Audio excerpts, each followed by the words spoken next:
Ladies and gentlemen, welcome to the Point Click Podcast. Our salesman.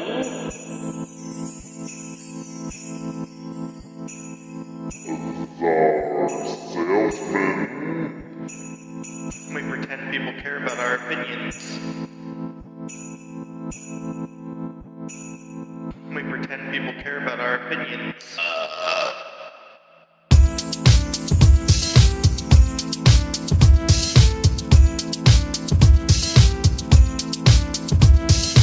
They're just a couple of good guys, virtue signaling their life away.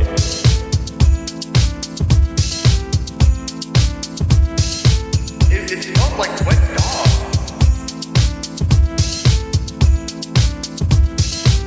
We pretend people care about our opinions.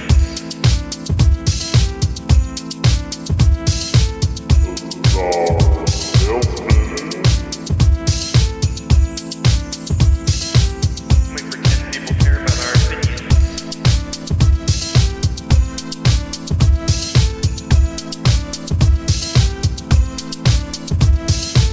Ladies and gentlemen, welcome to the Point Click Podcast. They're just a couple of good guys, virtue signaling their life away. So stay woke, stay fresh.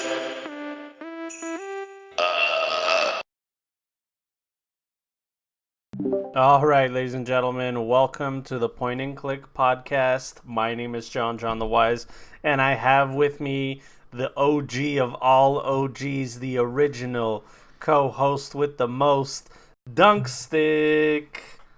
Hey, bud. Thanks for bringing me back, dude. Yeah, man. It's good to be here. Yeah, Dunkstik was one of our co-hosts, and if you look at our iTunes page, it still says that he's our co-host, which I've changed like 1,000 times, but iTunes is like, we'll give it let's just give it some time. We'll take a look at it, and it's so fucking annoying, dude. Nothing gets done quickly with iTunes. But anyway, it's no big deal because I don't mind that, Dunk. And now they're going to be like, well, you had him on, so do you actually want it removed? I know. Imagine. We took a look at your podcast. Looks like he's still there, so fuck you. But Dunk was letting me know before the podcast started that the HGC Crucible for Heroes of the Storm is going on. So he's like riveted with what's going on. It's HGC is their thing where like amateurs and pros can all play together, and whoever wins, right? Yeah, so it's the Heroes Global Championship is what HGC stands for. That's actually the Pro League. Yeah. This weekend is the Crucible. If any of you are familiar with League of Legends, it's a very similar thing to their knockout part of the portion of the league. I don't know actually how they do it anymore. They used to, though. But essentially, teams from the amateur season have been putting in games, and the two top teams have earned the right to debunk to the two lowest professional teams. So today's the last day. So right now it's Europe. So I'm just taking in the games because that's what I do primarily now is follow that scene. So wait, so you can go through the tournament, you can win all your games, and if you're last place, then the top two teams can be like, hey, you two are out. No. So they compete for it. It's a best of 7. So right now we're seeing the number 1 seed. So this is the team that won the whole amateur division. They won the playoffs. They won the final tournament. They got choice of which professional team they want to play. And they're playing a best of 7 right now. They actually just went up 1-0 against the pro team. If they win this best of 7 series, they take their spot. Ooh, that's juicy. It's like a Makura in Orcish culture, fighting for the leadership, basically. Jesus, you're such a fucking nerd. It's like Orcish culture, really. That's what it is. Orcish culture. Nice, that's cool.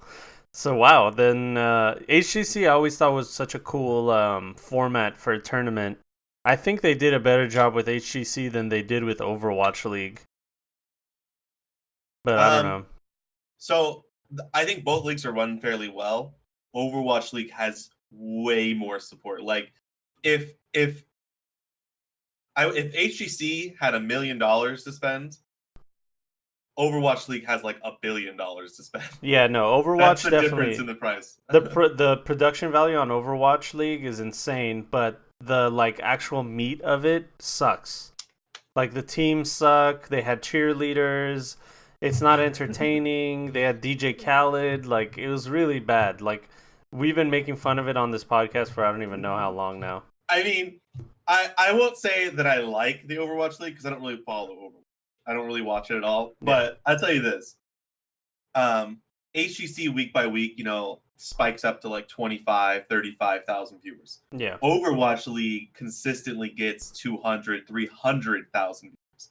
The amount of viewership that goes to watch Overwatch is 10 times the amount that Heroes gets. Yeah, So I guess it's just sour grapes because Overwatch League is probably just doing better than HGC anyway. I was going to say it's sour grapes because Genji ruins Heroes of the Storm, but I mean, same thing. Now it's Kerrigan. Yeah, that's great. I That's fantastic. know, man. That's fun. So tell us about your podcast that you do with Heroes Hype. Yeah, so I work with Heroes Hype. It's the primary amateur organization for Heroes of the Storm. I do a lot of casting work with them, but I primarily do the podcast.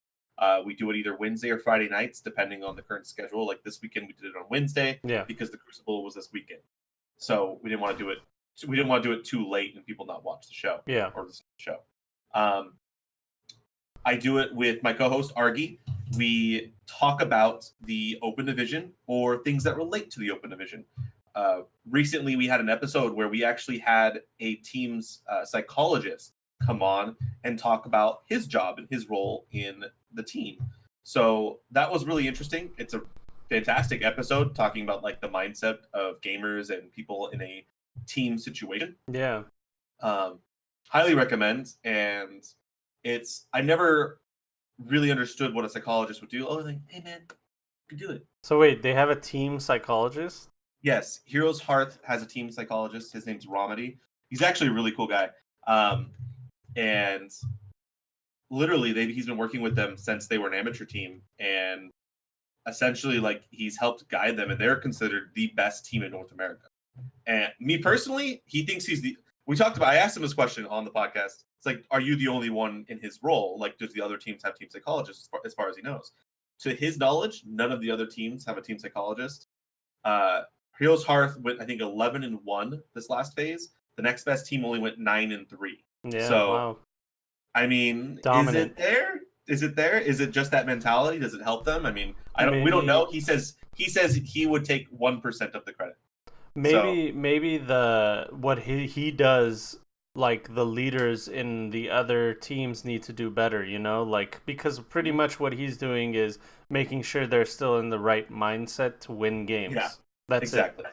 So if you have a good leader that can talk to you really well and knows how the dynamic is with everybody and probably even plays HOTS, you know, then you can get some information from him to make sure that everybody's in the mindset to win. You know, he actually said that the less he watches them play, the easier it is to help get them back in their mindset, because he found that he sometimes gets tilted watching them lose. Yeah. Well, they only lost once. Well, I guess they still lose matches, right? Yeah. So it's a best of 5 format. So like sometimes they lose like 1 or 2 games, but they don't lose the whole best of 5. Yeah. Well, hey man, if it fucking works, that's cool. It's called Heroes Hearth. That's the top NA team. Yeah, that's the top NA team right now for Heroes. That's so cool. But yeah, so that podcast, we talk about the Open Division. It's essentially a recap of what happened. We talk about the top 4 teams each week. So like the Open Division is 7 weeks long. There's always 4 top teams. And we trying to like hype them up. A lot of times we actually get those players from those teams onto the podcast. That way we can build their rep and build their image a little more clearly, because we have tons of viewers. So it helps them get some coverage. It helps us get coverage. It just helps grow the scene a lot more. Yeah. This phase, like we're up to 10,000 viewers right now on the mainstream for the thing.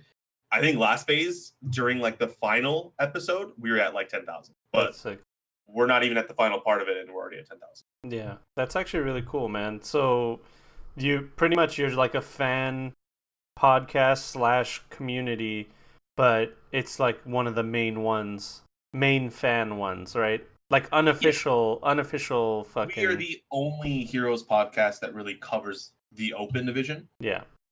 And part of it is because Heroes Hype runs the tournament, so it's kind of us talking about our own stuff. Yeah. I mean, I've done weeks where Monday, Tuesday, I casted the games, and then come Wednesday or come Friday, depending on which day we're doing it, I then talked about the games. So I do a lot of content with them. So. That's fun, man. That's actually like that's exactly how I enjoy the UFC. Like Joe Rogan will be on the UFC, then I want to listen to his podcast where he talks about it. Especially this last one. I don't know if you've seen the news, dude. I have not. What happened? Well, it was Conor McGregor versus this Russian guy named Khabib, and they've been trying to fight each other for so long. They finally fought each other, and in between it was so much trash talk, dude. You haven't seen the clip where Conor McGregor throws a dolly through a bus window and stuff like that. It was on No, TMZ.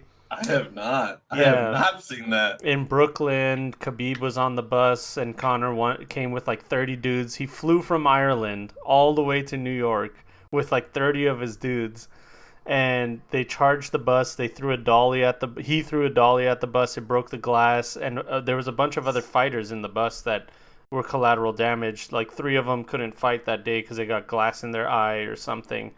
Jesus. Yeah, and nothing happened to Conor McGregor, by the way. Nothing. Wow. Yeah. What? Yeah, he got probation and shit like that. So that happened, and Khabib stayed on the bus because the security wouldn't let him get out. So when they finally fought, it was like all boiling to this fucking like point, you know? And Khabib was choking him out. He choked him out. Conor tapped. He held on to the choke, and the ref like had to pull his arms away. And as he's pulling his arms away, Khabib is still yelling at him. Even though he won, he's still saying, like, fuck you, bitch, this is what you get, running your mouth, blah, blah, blah. Then people from Conor McGregor's corner were talking shit to Khabib, and Khabib jumped the fence, like, I don't even know how fast, dude. There was, like, 3 security guards near him. He like, snaked them, jumped the fence, and he did like an M. Bison fucking, you know that move he does where it's the down kick where you slide? Yeah. He did that, but like in the air, and like landed on the dude's cornerman, and like it was a fucking brawl, dude. It was like cops came in. It was insane. It's all over the news, like TMZ. It's #1 on all on Reddit. And the only people that are allowed to fuck up Russians are Americans. What I tell you about Russians, John, they're fucked up in the head. Poland says Stallone. they're just a really proud people, dude. That's all. Oh yeah, hell yeah! You don't mess with Russians, man. No, you don't. Well, Conor was low blowing. He was talking about his culture. He was talking shit about Islam. He was talking shit about his dad, like all kinds of stuff. So like it's kind of like you reap what you sow. And yeah, it was just insane, man. I don't know how I got to that point. Why did I get to that point? Oh, we were talking about me casting and then being on the podcast. Oh yeah. Oh, did you hear about this thing? Yeah, so Joe Rogan was like, I'm glad I wasn't in the ring or in the octagon, and then I'm like, I'm dying to hear his podcast to see like what the fuck he has to say about it. I'm not the most familiar with you, so you talk about Joe Rogan a lot, so I know he's like a personality or a commentator or some sort. Is he a ref or no? He's one of the first commentators, casters. Like he does the color commentary. Okay. And this is something I learned from the UFC, that the way casting works is there's 2 fucking roles. Did you know about this? I do. Yeah. Yeah. One is the play-by-play. One is the color. Exactly. That's what they call it. I do the play-by-play. Is my expertise. Okay. What has become my expertise. I used to do a lot more color.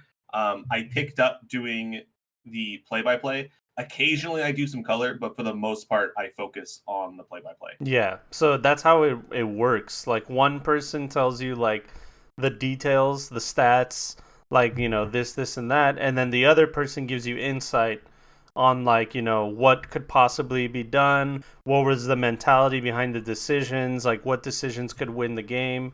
And when you like pair those 2 together, it's fucking amazing, dude. So, yeah, no, it's definitely a tried and true formula. It's something that has rung true in esports. It's rung true in regular sports. I'm not sure. I hate to quote this game because I don't really follow them anymore. I just casually glance at the Reddit posts. But in League of Legends, when they do like these Reddit articles, they talk about like, oh, these are the commentators for the night, and they'll actually list them. this guy's on the analyst desk, this guy's the play-by-play, this guy's a color caster, and like they have their roles because over time we all know, okay, this guy's going to be basically shouting, oh, this guy's doing this, and that, and that, and this, and that, and this, no, oh, they're doing this, and this one's going in, and the other guy's like, so if they do this, they're going to do this, and one guy basically talks about what they're doing, one guy talks about what they could be doing or they might do, kind of trying to lead the audience, trying to help the audience see exactly what you're doing. The hardest job is the play-by-play guy. Yeah, it is difficult. Being able to kind of spitfire those commands, what they're doing, remembering skills like for the individual heroes. It is definitely something you need to have a very large amount of technical input for the game. So the other thing is the play-by-play guy usually, like in other sports and stuff, has like somebody feeding him information. You know what I mean? Like he has help. He has someone in his ear telling him like, hey, we're gonna go to a commercial. Hey, we got the numbers in. The significant amount of strikes absorbed to the head. Oh, you mean the color commentator? No. Color commentator is just the guy that's like, oh, I've seen his gym and like the people he works out with. I think that he's gonna come out and do this, and that. But the play-by-play guy tells you like, there's 3 minutes left into the round. This fight is brought to you by Modelo. Blah blah blah. And like he does like the stats, the like actual facts and stats. That's what the play-by-play is. Color commentary is the other one. Might be a little different in UFC. Well, I guess you guys might have just renamed the roles to something else. So yeah, you react to things happening, and then the other guy is the one telling you like, it's they're 2 forts down. They still have a keep in their bottom lane. Blah blah blah. Like those are facts that like maybe if you're not paying attention, you don't realize are significant, and the play-by-play guy is throwing them at you to know like where we're at, Yeah, I guess in at least in Heroes, the play-by-play tends to talk about the fights, what's going on during the fight, pointing you out. Oh, like Greymane's jumping in, he's using his swipe to try and clear, or he goes for the throw, whatever it may be. That's play-by-play, 100%. Yeah, the color commentator tends to give you a lot of those. Outside of like a team fight type statistics. Yeah. Oh, want to let you know, Dahaka has already stacked up his level 1 talent. He's getting an extra 10% movement speed. We looks like the core is at X amount of health, or like the top lane's pushing in off screen, whatever. That's actually still play-by-play. Color commentator, according to I'm not saying that what you're doing is wrong. I'm just saying that according that's what I'm saying. I'm just saying what happens more often for me in the game. A color commentator for you for what's going on with you guys. Thanks for the 100 bits, Flabbergut. Appreciate you. What's going? Those biddies. Get the biddies, baby. But we got to stop the podcast for money, baby. You know what I mean? I love that bell, dude. It's like, side note, I love every time you hit that bell, dude, I die. I love it, dude. It's the best $1 purchase I've ever done in my life, dude. But so like a good color commentary situation for HOTS would be like, let's say you said, oh, Greymane did his swipe and he did his go for the throat, blah, blah, blah. You would talk about like, oh, there's 2 warriors on the enemy team and he picked up go for the throat, when usually you would pick, what is it called? Cursed Bullet, right? That's what it's called? They go back and forth. That particular character, it's kind of a poor... Yeah. Well, I would be a shitty color commentator if I said that, but I'm just saying, for example, you would be like, normally people would take Cursed Bullet, but actually go for the throw works really well in this situation because they don't have a lot of dive protection or something like that. A lot better. Yeah. Good job. You're leveling up right now. I'm leveling up. Where's me 6 at? Give him that level up. Fucking me 6, dude.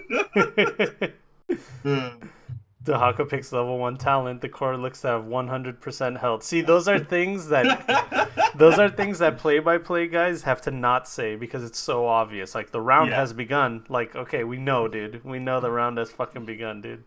But it's fun, for those of you that haven't noticed, they picked this hero. Yeah, exactly. Kerrigan was picked in the draft. So, oh, man. And the color guy is really good for like drafting because you can give sick insight. All the stuff you talk about in drafting, like, oh, he might do this, he might do that. That's all color commentary. That's just your own insight on what you think would happen, you know? Yeah. In So the typical like two caster format, especially for drafting because we have a draft phase. Like in on UFC, like you don't have a draft phase. Well, I drafted Gregor McConnor or whatever. No, yeah, that's not yeah. how that works. It's okay, But man. for this one, like I actually have fairly good feedback on draft despite being the play-by-play. So like that it is definitely color commentary, but it's definitely something like we both contribute to as like casters. So Yeah. It's different with video games and stuff, especially yeah, with like a game like HOTS. There's so much fucking shit going on so fast that it's like yeah. whoever has the ball, just fucking go with it. Like we don't have time to like figure out like, oh no, you were supposed to say that, I was supposed to say, 100%, you 100%. know. I've been casting a lot with Muhammad. If any of you are familiar with him, I know a lot of your players, like your friends and stuff, Kaiser and like Ivan and them. I mean, you probably met Muhammad actually. Cast a couple of our games, I I think. think I've seen him a Um, few times, yeah. he's the red bearded guy. Looks Hmm. like Falstad. Okay. Uh, so I do a lot of casting with him, and I do mostly play by play. Occasionally, it lines up where it hasn't been a lot of action, and we kind of swap back and forth, and I'll be talking. Typically, when action starts, whoever's talking either jumps into it, or I like talk over him, and I basically start casting it. However, it goes. The flow has to flow. You don't want to like make it sound as clunky as possible. Kind of like us doing the podcast. We Yeah. do a really good job trading off. Sometimes he does the play-by-play, sometimes I do the color commentating, and that just comes from experience casting and trusting your fellow caster kind of to take that role when the need arises. Because sometimes I'm really long-winded, just like I am right now. I'm out of breath. Oh my god, I need to Yeah, yeah, yeah, yeah, can't do the yeah. live right, can't do the play-by-play right now, and it's good cover. Yeah, sometimes it's good to just take a break so the other person can like fill up that role. See, like you're drinking water right now, and I'm talking. If I just stop talking, you're gonna be like, "Oh fuck, I better like finish drinking my water." Like Yeah, choking dude. my water trying to talk. Yeah, but it's I'm not it's. Aquaman. I didn't know that there was two roles like that with commentating. I thought they were just talking shit. Like I didn't realize it was so in depth though. And I always wanted to tell you about it because I thought it would help you with your casting, just to have that idea in your head of like how Oh they yeah. do it in other sports. You know what I Oh yeah, mean? no, it's definitely not something I knew right off the bat. It Yeah. definitely wasn't. Play by play has taken me a lot of games and a lot of casts to get down. Yeah. And I wouldn't even say I'm the best at it or even that good at it. I would just say I am better than when I started. There's always room to improvement for me in Yeah. for that role. So Well, like you said, it's so fucking hard, man, because shit goes so fast, especially in those like MOBAs, dude. It's like Kerrigan's dead, Greymane does it. Like you can't talk fast enough to like what the fuck is going on, dude. Like three people will die and two ults will be used, and you're like you want to convey that message, but it's happened so fucking fast. Why do you look so? man, What's going on? You there alright? I we mentioned already that I'm kind of watching the other cast Oh, okay. in the Because you made a background, face. and there's a cop. I just happened to glance at their Twitch chat because I'm looking at yours, but I just happened to glance at the game's Twitch chat, and they're spamming. I don't understand why people waste their free time watching esports. You should start doing something with your life. And it's like the worst copy possible. And I hope they're banning everyone. Dude, I'm a little tilted reading it. just don't type white man in chat, because Yeah, then pretty much. you'll get banned, You gotta dude. add you gotta add the E. It's white mane. White man in chat. That's funny, dude. Oh man. So other than HOTS and Heroes Hype and all that, because I saw you like play with them too. Like you guys do like Mhm. community games and stuff like that together just to fuck around. What else are you doing? As far as like your stream and stuff like that, are you really doing your stream? Stream's a little bit on a hiatus still. I've been trying to get back into it, but it's not the easiest thing in the world. There's a lot to do around our new house. It's been a while since I've been on the show. For those of you that don't know, I moved to a new house. I actually moved before Czar did, despite him saying he was buying a house well before I was. Yeah, it's fucking. That's Um, what he gets for being all secretive, dude. yeah, right. So there's a lot of work to do around the house, a lot of planning and stuff. And honestly, I spend a lot of time outside doing yard work, at least once a week. Actually, after the show, I have to do yard work. Hell yeah. I have But to I do have all day to do laundry. it. I have to do So laundry, so yeah. exactly. So setting up time for streams, it's been really inconsistent. On top of me doing a lot of content, the open division makes it so I do a lot of content during the week. A lot of times those are my streaming days. So I choose do you want to cast the open division or do you want to stream for 5 viewers? I'd rather cast. It's really enjoyable for me. I love doing podcasts. I love casting. I just feel so much more engaged when playing games. A lot of times I'm like deadpan, like. Yeah, no, I know. I'm super, especially with fucking- HOTS. I can't read chat as often as I wanted to because I'm like so focused on playing the game. I feel like the one game where I can't interact with chat mostly is HOTS. Yeah, it's definitely. It's so a tough ridiculous. game to interact. It really is.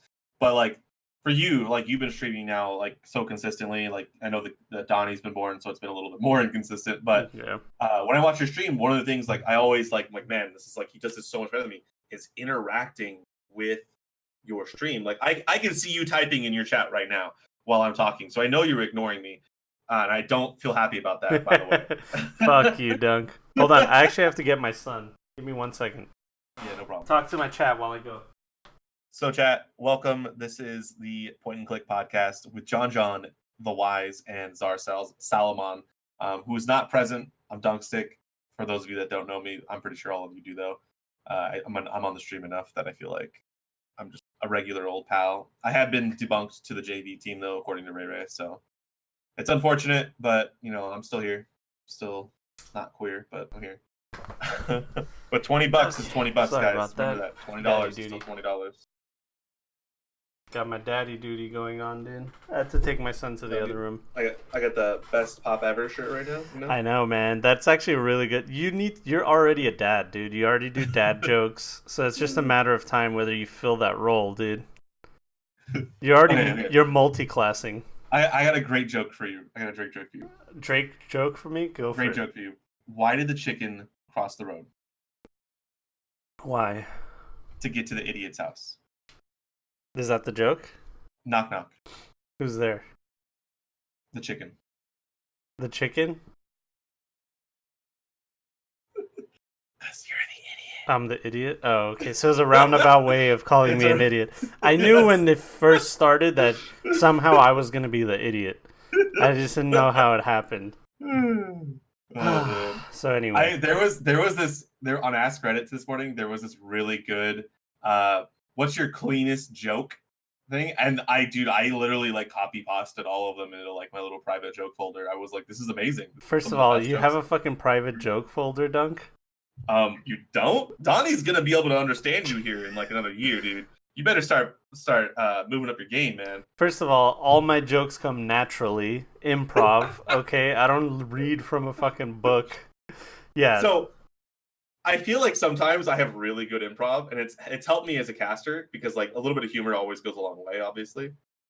But the other day, my girlfriend, we're at Costco. She's like, "Can we get some lobster?" And I looked at her dead in the eye, and I'm like, "The only thing I eat out of a shell is tacos." And she just died. She just couldn't handle it. I was like, man, that's like probably my best joke all year. Are you serious? That's like a 3 out of 10, dude. Dude, that's an amazing joke. That's I'm just sorry. that's just the It's an amazing statement. joke. That's not even No. a joke. That's like a statement. It's a great joke. It's 100% true, though. You should only eat out of taco shells. Okay, I feel like you got to read at least a couple of your jokes from your joke folder. Open them up. We got to see this. See, every other normal person has a folder of porn, and Dunk has a folder of fucking jokes. Okay. Robin says, the Batmobile isn't starting. Batman says, check the battery. Robin says, what's a Terry? Sorry, wife just interrupted while you were joking. Oh my god. Oh my god. She said he has a legit folder for jokes. Alright, do another one. Why does Batman wear dark colors? Why? Batman doesn't like getting shot. Why does Robin wear bright colors? Why? Batman doesn't like getting shot. So they try to shoot Robin, and then Yeah. Guess what? not him. Okay, what? Good guess. That's actually pretty good. Oh man. All right. Well, hey, I'm gonna give you 2 dings for your jokes. I just like the fact that you have a joke folder. I'm trying not to cringe really hard, and All right, I'm sad that Czar's. This one's really good. Oh, we're going again. Okay. Did you know that you can cut down a tree just by looking at it? Yeah, how's It's the that? truth. I saw it with my own eyes. Ah, you son of a bitch. You son of a bitch. That's actually pretty good. That one's a good one. It's really good, dude. And those are just jokes I got this morning, man. I'm telling you, like that thing was so amazing. I was like, oh my god, it's beautiful. I could There was spend a really- whole podcast roasting you about your joke folder, but we gotta move on, dude. Oh, Man, man. that's funny. So Twitch is on hiatus, but your own personal Twitch, you're mostly doing like the Heroes hype and stuff I'm like mostly that. doing Heroes hype stuff. I'm still creating content. It's just not on my own.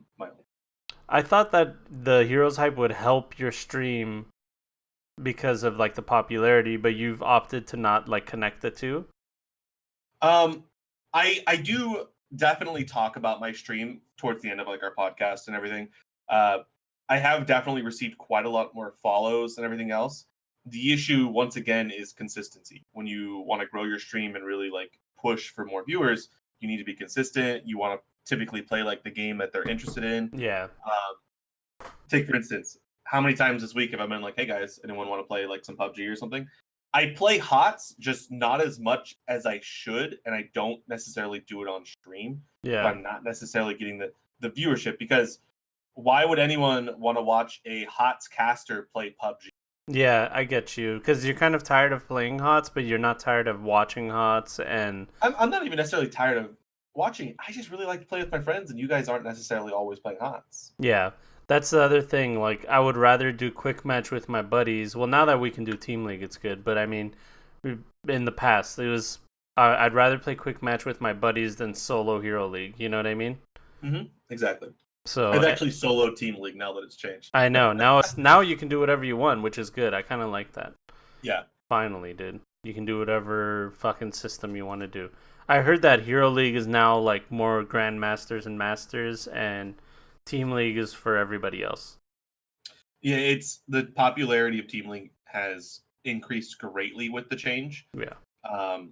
People being able to solo basically into Team League or 4 stacks being able to Team League. It's a big deal because a lot of times, we have 4 people, can't find that fifth. Let's queue up anyway now. Yeah. Wait, see what we get later. You know, Get our random. There's voice chat, so you know we have a chance. It's been more enjoyable. It's been more enjoyable. Yeah, it seems like it. I don't know why though. As soon as I lose in HOTS one game, I turn it off because I can't play it anymore. I'm so tilted, dude. And part of that lies in the fundamentals of how HOTS plays. Yeah. It's sometimes it feels out of your control, and you just really have to just be able to take that loss. Honestly, it's a hard hit sometimes. Yeah. It's like dropping somewhere distant in PUBG and like instantly dying. Yeah. It's like, man, I was going to play Loot Simulator, ended up being like a 1v1 and lost. No, I would rather die instantly and queue for a new match. It's the worst part is you drop somewhere That's far, true. you loot, and you're ready to fight for after 15 minutes, and you get headshot from some fucking who knows where. You know? That's true. I forget that is a thing. That's the word that tilts the shit out of me, and I'll start playing a different game, dude. That's it. I guess we can move on to talking about that. Talking about like games that tilt you, you know what I mean? Like that's been my biggest issue with streaming. I've had to like actually make a conscious effort and sit down because there was like a point where like 3 days in a row I was such a negative fucking person, dude. I was so upset with the game. Like I would come on, I wouldn't like be joking around. I would just be complaining about the game, talking shit. And I realized like that negative force is just no good, dude. Like I gotta change the way I am, but it's so hard to do when the game's so fucking tilting. Like, what do you think like we can do to help ourselves with something like that? Because I know you go through it too. Oh, a thousand times a day. Like I tilt at work, I tilt at home. You know, sometimes my girlfriend does something and tilts me. Like Yeah. it's not tilting is like something like it's an art form. I know, but we're entertainers, dude. We can't just fucking do that, you know? Exactly. And it's really difficult because like you want to be like this cool guy on stream, you know, you're streaming, you want to show your fans and like your viewers, oh dude, like look how good I am at this game, yada yada yada. And it just doesn't necessarily happen every time.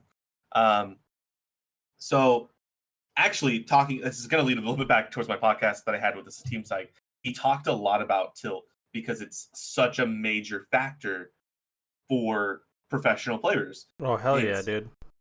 I'm so used to scrim environments where I'm playing with 4 other really good players. We're all, for the most part, on the same page. I go into Hero League and like it's a clown fiesta. Comparatively, like from organized play to like solo queue play, it's a clown Yeah, fiesta. it's the worst, dude. That's probably the worst thing. I remember when we were in our amateur team, then I would go back and play Hero League, and I was like, fuck, man, these people are making mistakes that, like, we don't make as our amateur team anymore. Like, it's so Yep. obvious.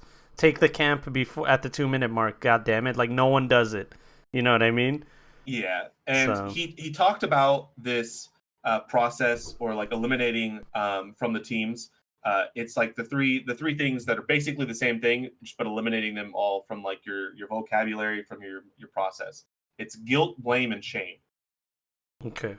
Shaming players for just shaming your other players. Oh, like why'd you fuck that up? I can't believe you missed that headshot. He was standing still.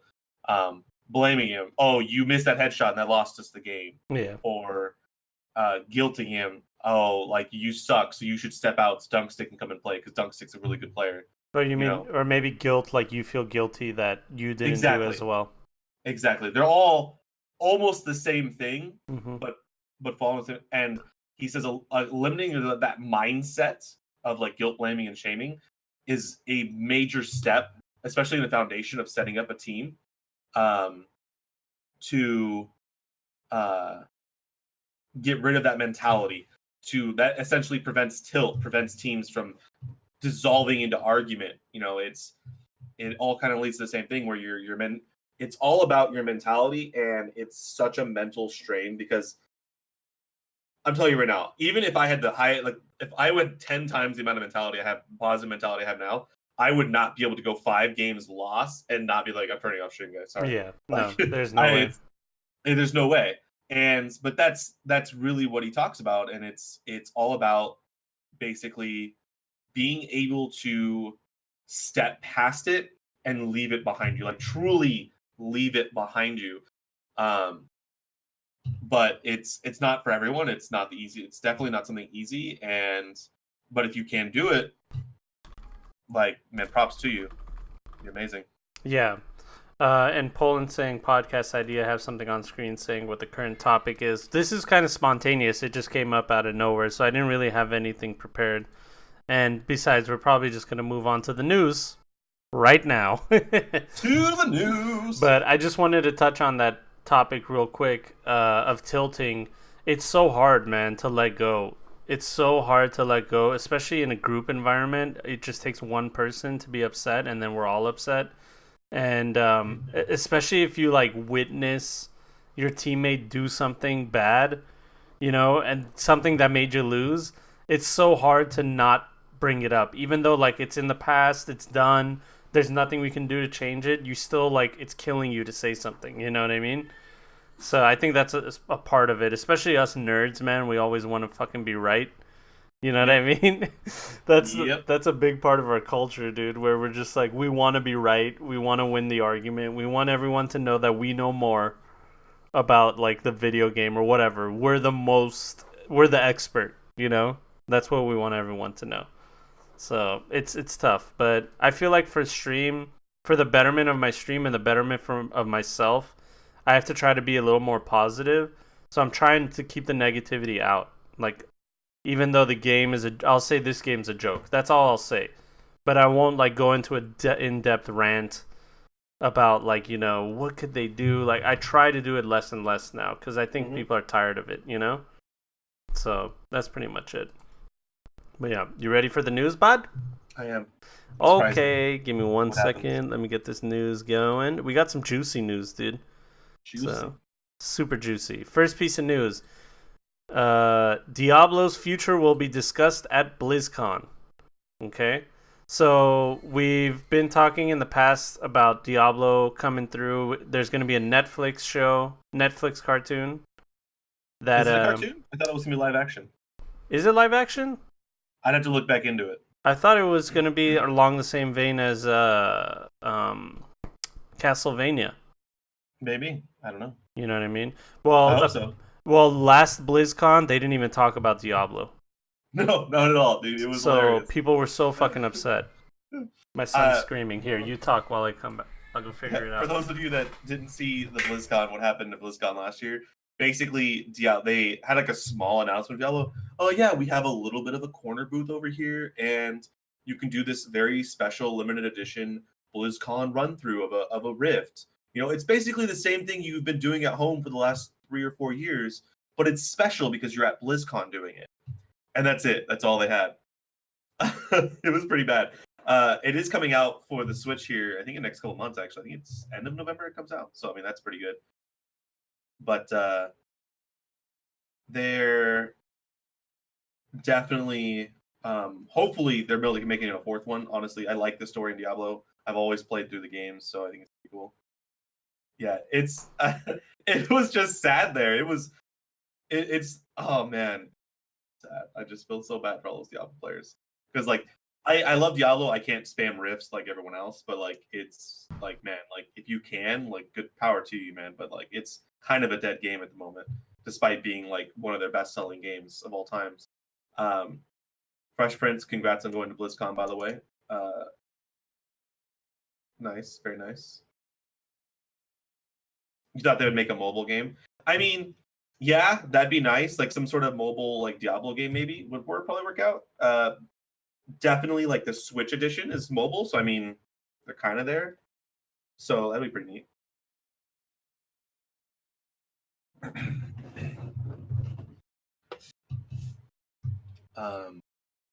I kind of hope, like, if they do go like Diablo 4, it expands more on the angels rather than the demons. Like maybe it's like a trip into like the angel kingdom and like we're like balancing the world and like we're gonna start killing angels or something. That'd be pretty cool. Yeah, D2 for mobile, that could work. Honest to God, like D2, like it's it's sorry,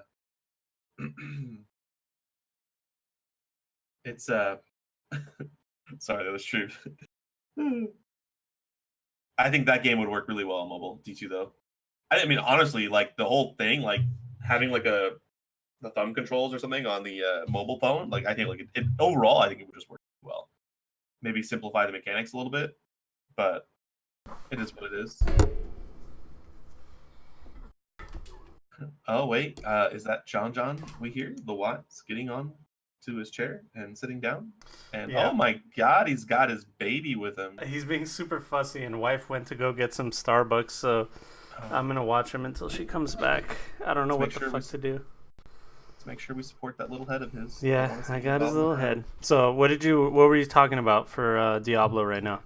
We were just talking about the current state of Diablo, and it sucks. It what sucks. It's like. It does suck. We talked about a little bit. They're talking about how D2 would be a good mobile game. Oh, that would be good. good. About it is coming out on the Switch, so I talked about that. The Diablo for the Switch was one of the best ideas ever. Fucking Nintendo's killing it with that.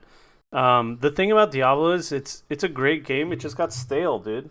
And I don't think. Actually, go ahead. Poland just said it right here. This the skill trees and runes. That's something new. Like I really wish they would change all that and go back to the D2 style. Or just add something new to it. You know, like I remember in Diablo 2 for the longest time there was one way, and then they added rune words, and then it totally like changed up the thing. Then they added a ladder. You know, they've been focusing on this greater rifts thing, which is just a grind fest. You know what I mean? Oh yeah. I think you know what I think would be really cool? Do like Skyrim-esque talents, but like in Diablo. Perk like passive talents. They do that in Path of Exile, and it's really popular. Yeah, well, like like that, but like also like do like professions that way too. Yeah. Make your characters mean something to the point where like interacting in a community, like it's no longer just, oh, we're doing rifts. I'm interacting with you because like I found out you're like a level 100 blacksmith and you can make out this, like I can give you like these shards or whatever, or these legendaries or whatever, and actually make you do almost make it an RPG, but like an RPG you could technically do solo. Yeah, but when does it become an MMO? Never. I don't think that's what I'm saying. It could become an MMO, and I'm glad that your girlfriend likes the baby Fresh Prince. Thank you. Tell her I say aw back. Look at his little face. You just chip and cheese. His fucking face, dude. He wants to be on the podcast. What do you have to say about Diablo, Donnie? That's right. That's what everybody's been saying about Diablo. Nothing. Well, things will change. Damn. Got him. things will change. So hopefully this BlizzCon will get some more information. Hopefully it's not just like some bullshit. Bless you, Donnie. Bless you. It's not some bullshit. Hopefully it's like actually some legit news about maybe Diablo 4 or a legit expansion that's not just like a new character. I think that I don't know, there's something about Diablo that it just gets so boring so quick. The grindiness is what people like about So, it. What? Say it. real quick, I'm reading your article, what I can see from it just now, and I noted down, and he wrote, Blizzard has kept Diablo 3 ticking over with the excellent Necromancer expansion. So now I know Tom Sr. is a Necromancer. I mean, he's a big fan of the Necromancer expansion, I guess. So whatever. They just made another character. That's the other thing. They haven't made any new classes. They haven't done anything different. Like the one aspect of the game is grinding. That's a huge aspect of the game. But some people don't like the grind that much, They like the other aspects of it, and the other aspects of it have not even been looked at all. Yeah, one of the things I also hate is kind of like having to redo the story every single time, and oh man, I hate the story mode. Like after I do it the first time, I love it. Do it like the fourth time, oh man, just kill yourself already, you Primeval. That's the true Primeval. Redoing the story mode. That's the true Primeval. Dude, the story mode is just they completely like X'd it out. They were like, here, we'll add this adventure mode. Please keep playing the game. You don't have to do the story mode anymore. Yeah. Thank God they did. It made it somewhat more playable, but then I stopped doing that because it was just more grinds. Well, that's the thing. It became like Warframe, dude. Warframe is like one of the grindiest games I've ever played in my life, dude. It's a beautiful game. It's really cool. It's fun. The controls are amazing, but it's such a grind, dude. You'll do 30 minutes of gameplay to an hour and get like 1% of what you need. You know what I mean? To succeed, or like the 1% of something that you're looking to level up. Yeah, that's one thing. Actually, Prince just pointed out, like, why doesn't it have a proper expansion? Like, if you look at their other games, StarCraft and StarCraft 2, and then Warcraft and Warcraft 2 and 3, Warcraft 1 didn't have an expansion; it just had a new game. Warcraft 2 had the Dark Tides expansion, and Warcraft 3 had Wrath of the Lich King. StarCraft 2 is on their third expansion, I think. Yeah. Where there's true story content that's added. It's almost like a whole new game. Not really a whole new game, but like enough of a whole new game that it feels like it's worth it to get the expansion. The Necromancer was just like, oh, here's an extra little bit of story, but like it's really small and it'll take you like another hour, maybe. It was just them, everybody was like, we want a Necromancer, we want a Necromancer. They released the Crusader, and we were like, okay, we like the Crusader, thanks, but we really want a Necromancer. Then finally, when people were like, you know what, fuck this game, I don't even want to play it, they're like, wait, we're releasing a Necromancer. You know what I mean? So that's exactly what happened with this game. I don't know. I feel like Diablo's a redheaded stepchild that they don't give a shit about. I mean, that's actually a really popular strategy for them. So, like, in World of Warcraft right now, basically, people are like, oh, we're going to unsub. And then they're like, oh, you're going to unsub, you say. Well, if you buy 6 months right now, you can have this really cool pirate ship mount free. Wow, dude. See, that's how they get you, dude. That's how they fucking get you. I'm not gonna lie, I was really tempted to drop the $77 to resub for 6 months and get that mount. It's pretty sick looking. I'm not gonna lie. Yeah, and as Cox Johnson is saying, Diablo 3's resident sleeper mindless. That's it. It's just a grind, and I don't want that in my game. Hey, there ain't nothing wrong with a little bump and grind. I know, right? There needs to be some sort of feeling where, like, when I'm coming back, it's new. And the seasons kind of did that, but not to the degree that it needed to for me to come back and play. Like, I wasn't excited for a new season. They're now on season, like, 14 or some shit.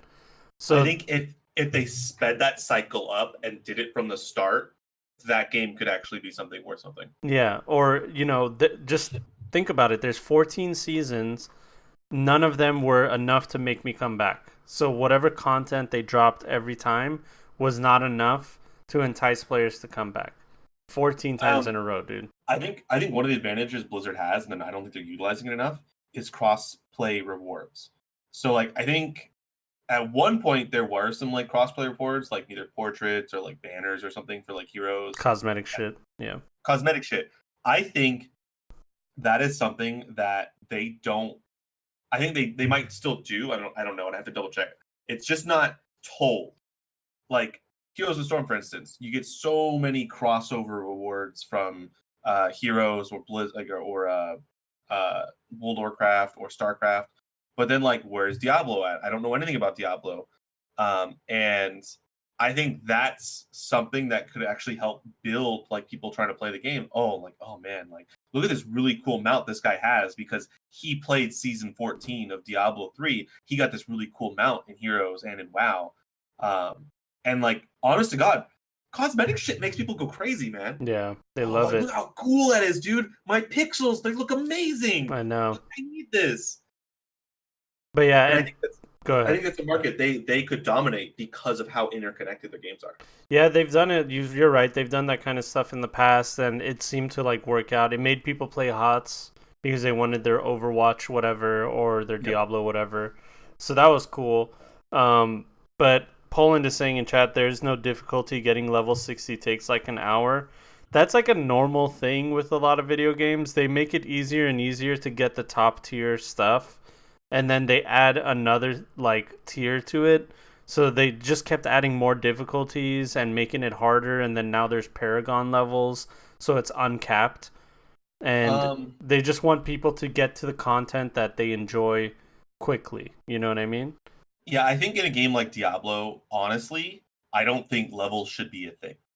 This is actually something I've thought about for a long time. I don't think levels should be a thing.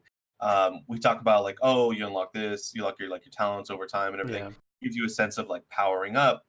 Well, kind of like Bolin says, it takes an hour to get to 60, and then 70 is like where the real content is. Yeah. That type of game, the only thing that's gated behind levels at first, like first time you've ever played this game, the only thing that's gated on levels is like the adventure mode and everything. Yeah. You have to clear the story mode and then everything. It literally would not matter for you to like just basically play through the game.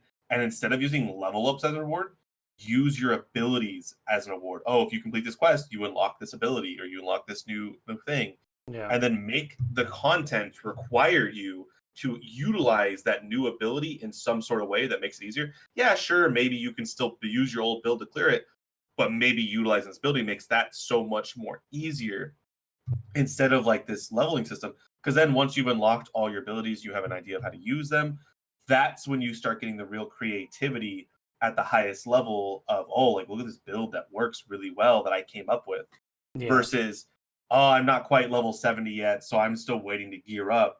That way, like gear matters all the way throughout instead of it, oh, okay, you can't start gearing until you're already like 4 hours into playing the game, and then you have to grind even more and more and more and more. I don't know. Yeah. I think there's other ways to do it. I don't know if the current way is the best way, but I think it's worth it to try some different things. No, you're on to something. The whole leveling system means nothing if I gain 3 levels in like less than 2 minutes. And every time you gain a level, you gain like 4 new skills or 3 new skills.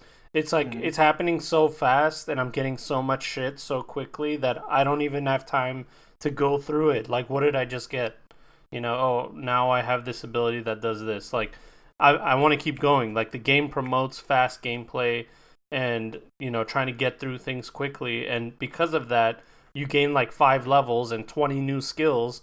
And you're like, well, I'm probably not even going to use those skills because whatever I'm using right now kills everything like in 1 second anyway. So who gives a fuck? So you never look at those new skills. You don't give a fuck about them. All you do is pick that one build that works, and then you just keep grinding until you get the items you need to be like top level, and that's it. Yep. And like to draw a comparison from one of the other games, World of Warcraft, you can buy boosts to the highest level. Not something necessarily that'd be worth it for some people in Diablo, but it might and could be like a little extra like cash flow for them. I mean, me personally, I don't want to play the new season like all the way through. Like, give me a level 70 and then I'll start doing my Paragon levels, please. Thank you. Yeah. You know, make me spend $10 on a level 70. I'm down for that. Yeah. I'm just gonna play Witch Doctor anyway. If I play hardcore, it's only $5, but I run the risk of losing it. You know, Yeah. that could be like a cool trade off. You can do that. But I think drawing comparisons from their trial where their trial works is you can go and boost a character to level 110 right now. They gate all of your abilities on you basically completing this tutorial zone. So you're 110, so technically you should have all of them unlocked already. but they don't let you use them until after you complete the tutorial, and it shows you how to use them. And I think that's something that's really missing from Diablo. Yeah. Because there's tons of abilities, and I'm like, I don't see how this could be useful. I don't really see how this works very well. Yeah. But then, like, I watch people play on stream. I'm like, that build works. Like, is that a thing? Like, Yeah. and that's like the top build, but I'm just too incompetent to realize it on my own. Yeah, that's the thing. It's not very intuitive. Like a lot of the talents that they have are the same throughout all the characters. There's one that stuns, there's one that freezes, there's one that, like it does like all the same kind of shit over and over again. And then there's the one that does the most damage and everybody picks that one because that does like the most god awful damage, dude. You know what I mean? So the talent system, it just doesn't, the skill system runes whatever the fuck it is. It's just not working anymore. I think in the beginning when it was less grindy and everything was brand new, it was awesome. But now that everything is a grind and we've seen everything, it's like, I don't know, it's gotten so fucking stale, dude. You know what I mean? So that's it. I think it really cool. I mean, it could even be like as simple as them unlocking all of your abilities at level 1 and then being like, well, you don't get any of your runes until level. Yeah, and like you said about that World of Warcraft thing where they lock your abilities, that's just so you can know like what you can do. You know your potential. And that's the problem with Diablo. You don't know your potential. You just if you're savvy, if you're just a new player that's like, let me try Diablo, you're going to have a shit time right now. You know what I mean? It's going to be really weird. You're going to have to like research a bunch of shit. It's not really out there. It doesn't really tell you what to do. Then eventually you're going to get to a website where there's all these builds. You're just going to copy the top builds and then you're going to grind. And that's it. You're not going to do anything new. There's no theory crafting. Nothing like that exists anymore. Now it's just, these are the top builds for these classes. Pick whichever one you like and go with it. You know, that's actually something I was told about Path of Exile, is that that's basically how they work. There's a lot more grind, there's a lot more math to it, but basically if like you're not using a cookie cutter build, like you're probably not doing it right. Yeah, exactly. Hearthstone's like that too. There's cookie cutter like decks. If you're not using those decks, you're not winning games. So there's no point. There's no like deck out there that someone can make that is like the wild card deck. You know what I mean? It rarely ever happens. It's usually within the first like 3 weeks, everybody figures out the cool new decks, and then you find out what the top ones are, and you either copy those top ones or you lose. That's it. There's nothing else. Yep. No in between. So, yeah. All right. Well, hopefully we'll learn some really cool stuff with this fucking thing. Let's see. Is there anything in this article? Yeah, everything's speculation. So, we'll see how it goes. Hopefully we'll get something awesome, man. I like the Netflix thing. I love Diablo lore. Czar was really happy about it too. So we'll see what comes up with it. You know, some people really don't like those game to TV anime things or like adaptations. Yeah, that's the word I was looking for. But I tend to like them. I mean, it might just be that I'm a nerd and I just I like anything that's new content for my favorite thing. But even if it's like the shittiest voice acting, man, it could like totally ruin my immersion. I'd be like, I liked it. I enjoyed it. Yeah. Probably the only time I've ever said I didn't enjoy that was the live action Dragon Ball movie. Oh, you liked that movie? No, I didn't like it. No one liked it. It was awful, and I don't think it was like the terrible animations or anything. I think it was purely who they chose to play Goku. And like they made him out to be like this smart guy, and he was never smart. And I was like, that's just dumb. No, it totally portrayed like this guy just likes to fight. Yeah. The guy in the show didn't even like fighting. No, it's like what? It sounded like they made the movie. What it was like some guy was drunk at a party, and another drunk guy told him what Dragon Ball Z is, and then he made a movie about it. Like, he didn't remember the details, 100%. He knew there was a guy named Goku, and, he wrote down a few things, and then he went home and made his own story. And that's exactly what happened. And that's the problem. I don't know what Paulin said, but what is your search history? Dude, I don't know, man. All right? There's no fucking... you playing those hentai games? Dude, there's no... I don't even play Assassin's Creed, all right? So, whatever. Oh, man. I don't want to hear it, guys.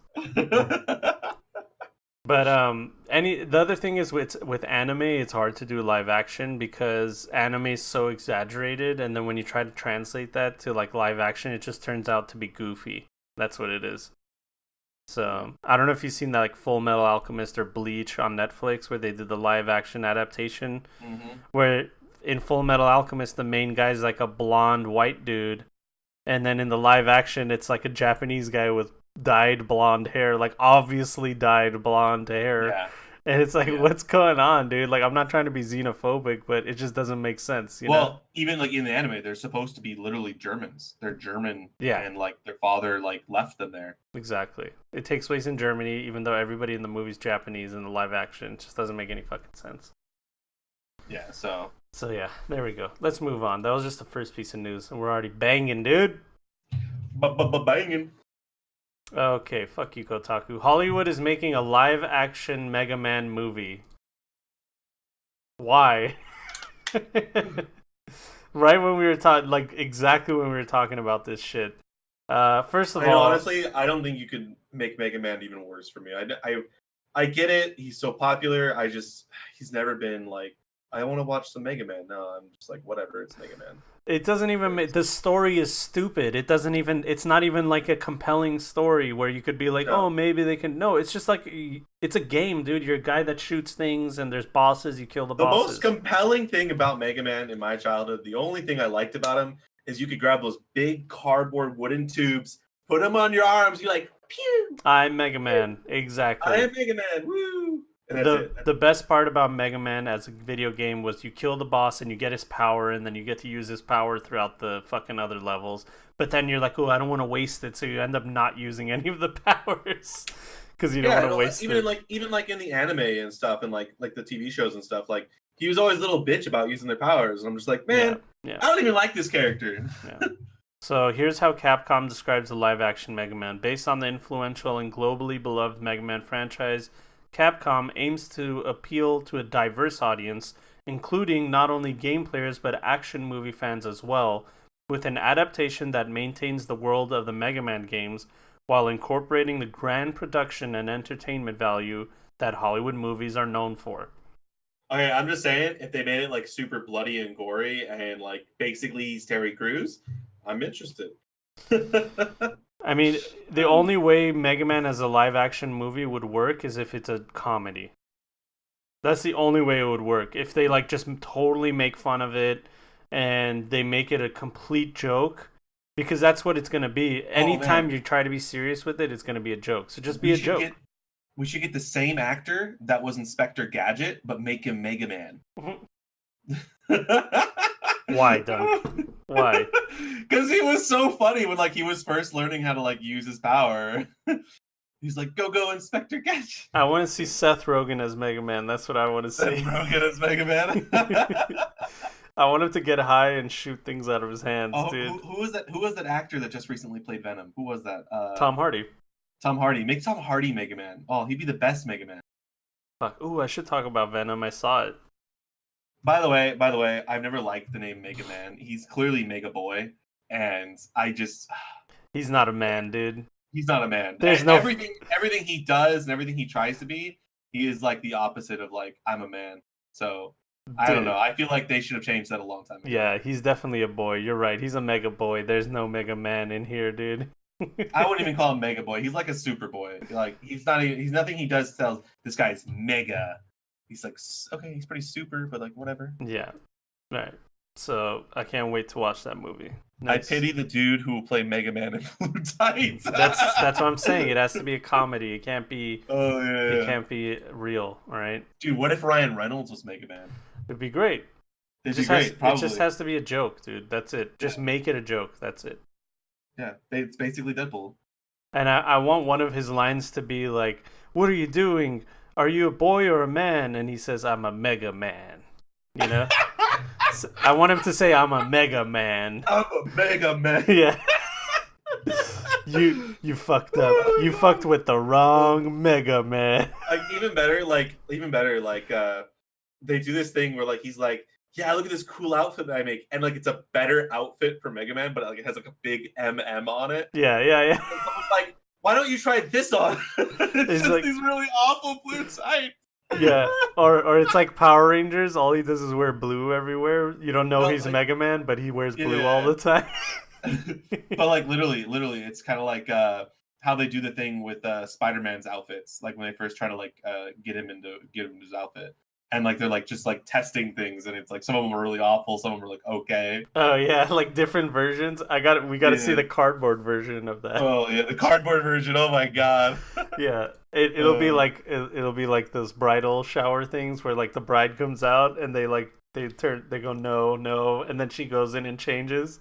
He comes out. You don't look like a Blue Mega tights. Man. That's the one you go with. Yeah, that is a horrible outfit for a person Oh, too, man. for a man to wear. All right, well, I let's hope just they get move the on. kid who was the Avatar in the action movie to do it. Yeah, I mean, why not just put them all together? Just You keep know, making it. that way he's officially the worst person. Yeah, then you can make a Banjo-Kazooie movie and we'll call it a day. All right, next piece of news. XCOM 2 getting new story missions and a level editor. So, XCOM 2 is a fucking old-ass game, dude. It's more than 2 years since its release, and instead of making the third XCOM, they've opted to make an expansion that a lot of people said was really good, and then now they're doing another kind of expansion and kind of level editor thing. So I think it's cool that they're doing that, but at the same time, I'm like, dude, make the third game already. You know what I mean? Like, I want the new version of this game. It's a really... Have you played XCOM at all? I have not. Other than knowing it's like a tactical game, I don't Yeah. really know anything about It's super fun because it has like those...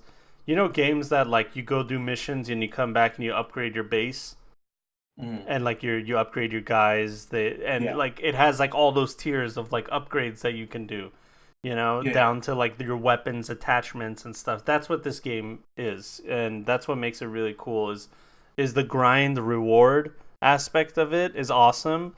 And when one of your dudes dies, he dies for real, and you're like, Yeah. fuck, you're like, okay, load. I don't want to lose that guy. Load a previous save, you know, and then you Yeah. come back and you grind again. So it's a really fun game, and I never played expansion or anything like that because I feel like I got my fill of it. I was like, okay, I don't know what they could release that would make me want to come back. So if anything, I'll play the third one, but I'm not gonna replay the second one, dude. All right. So I'm not sure if you've ever played Super Mario Maker. I haven't, but I've seen like the content. I've seen like the levels and stuff. like, Yeah, the levels and I stuff. haven't played it, but I've seen the If- levels and stuff.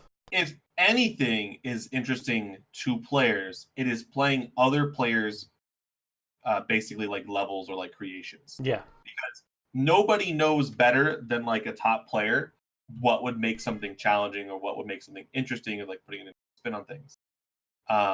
I wouldn't even say like some like creators for like their own games know games as well as sometimes like their players do. yeah, because oh, yeah, we we obsess created of it. We obsess Yeah, over exactly. it way more, and we love the game. To us, it's not a job. To us, it's in our enjoyment.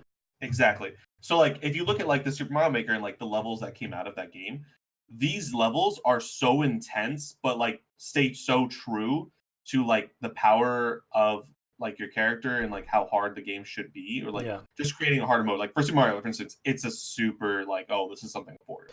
Yeah, what they do But- with those Super Mario Maker levels is they take like mechanics of the game and like up to the 1000th degrees to where it becomes a skill, where it's like, you know, you can get, you're looking at it, you're like, there's no way I can get past this, but there is a way. You just have to be really good at doing it, you know? Yeah, but for like keeping a game alive, that giving those tools to like the regular like players who like, oh, I don't have a degree or I don't know how to, you know, make this. But Yeah, but and well, you they gave me give the you tools. I yeah. know how to use an interface. Mhm. Like, it's amazing, and you get some really awesome content out of it.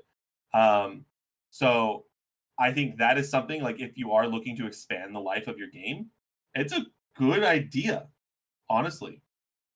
Okay, so So- Tactical Legacy Pack is a supply drop of story missions, remastered maps, and new modes celebrating XCOM's history. It's available on October 9th.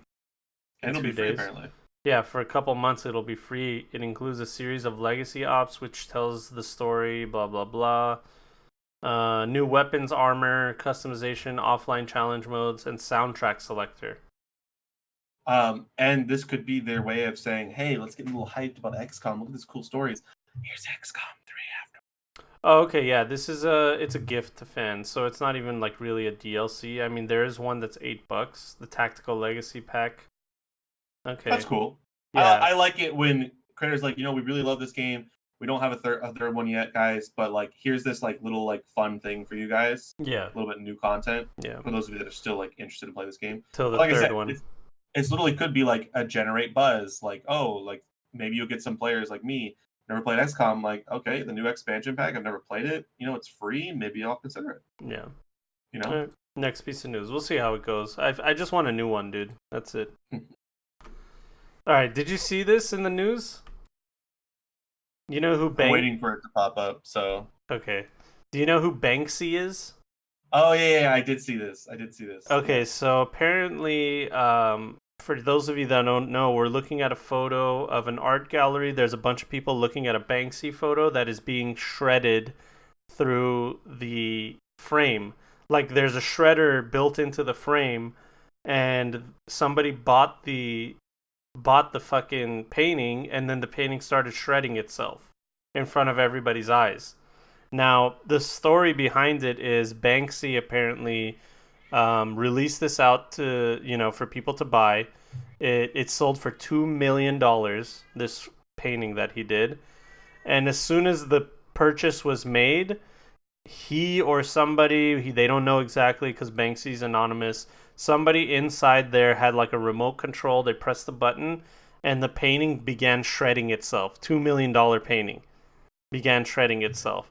So all these people are looking at with horror at this $2 million item being destroyed in front of their very eyes. But most people are saying that it just adds to its value because now it's like it has a story behind it. But the idea was that Banksy wanted to, put up the middle finger to these assholes. So it's fucking crazy, dude. Yeah. So, and for those of you that are not may or may not be familiar with Banksy, I don't know if you know this. Like, he's an anti-stab establishment. Like, he was basically became famous as a graffiti artist. Yeah. And so like the painting's been around for almost 12 years. It's just now being sold. So I don't believe the officials came out and said, oh yeah, no, like this is a planned thing. Like, because it's kind of like a big FU, like someone bought it and like, oh yeah, so like I'm gonna destroy it because you bought it. Like, this is like instructions from the artist, basically. Yep. Doesn't necessarily mean Banksy was there. But yeah, so they don't know if it was him or somebody that works for him or somebody that works at the gallery that had a remote control, Yeah, but it's talked about how everything about a painting in its frame, it goes through so many regulations, and like there's like people that literally like before the show they literally go through it and make sure like nothing is wrong with the frame, everything's through. There's zero chance of it going through that process and no one noticing it had a shredder in it. And if it's been in there for 12 years and it's just kind of been on a timer and like it just happened to happen right then, batteries, how long do they last? Yeah. 8 years? That's 10 true. years? You're right. 12 years, you would have to replace the batteries all the time. Exactly. Literally, the idea is that literally it was planned. There's no surprise for like the officials, like even though they may have act surprised during the event, I don't know. But this was something that they literally had to plan for, and it wasn't something they could just do. Like it's absolutely unthinkable. Like this could slip by and like, or like Banksy tampered with it after the event or something, Yeah. So it's gotten a lot of skepticism because of it, and I'm a little skeptic about it after like reading a lot of this stuff. I'm like, I can see how this is a thing. I definitely understand if like millions of dollars of artwork is definitely heavily regulated in inspections and stuff. So it makes a lot of sense. You know what I mean? Yeah, no, I mean, honestly, I didn't even think about that. That makes total sense. I watched a lot of White Collar, and if the TV does anything right, they tell us how much inspection goes through on paintings. Yeah, no, that makes sense. That totally makes sense. You're right. How can it have this like contraption inside of it and nobody noticed until 12 years later when someone paid $2 million? But everybody in this room is fucking surprised, at least, or they're acting surprised. Well, yeah, because they're just guests. They definitely weren't in on it. This guy on the phone right here on the left doesn't look like a guest. He looks like the auction kind of guy. You know what I mean? Well, that's the key. Like who knows about it inside the system. Maybe they don't tell every single employee, oh yeah, hey, by the way, this thing's gonna shred. So he's freaking out. He's the manager on duty. Oh my god, this happened on my watch. What am I gonna do? But he doesn't know anything about it. Yeah. But like the tournament, or the not tournament director, Yeah. the art director or whoever's in charge is like kind of like probably chilling. He's like, oh yeah, no, you got to call this guy now. Let's make sure get the team up there to do it. Like he's like calmly like going through it, like what the guy needs to do. But in reality, like, if you guys want to know about Banksy, check out Exit Through the Gift Shop. I think it's still on Netflix. That's where I learned about him. It's a documentary on him. Exit Through the Gift Shop. He's a pretty interesting guy, man. He's remained anonymous throughout his entire career. He's very political, and his graffiti pops up like on walls every now and then. And yeah, I mean, he's one of those guys that has kept his anonymity for the longest time. But it's a really good documentary because it's not just about Banksy, it's about some other guy that's like up and coming that was using this like graffiti movement just to be successful, even though he wasn't an artist. It's really interesting.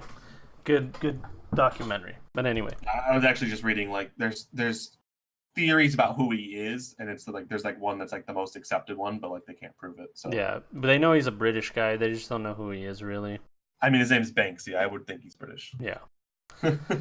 All right, next piece of news. Blizzard co-founder and CEO Michael Morhaime steps down. World of Warcraft executive producer J. Allen Brack will take on Blizzard's lead role.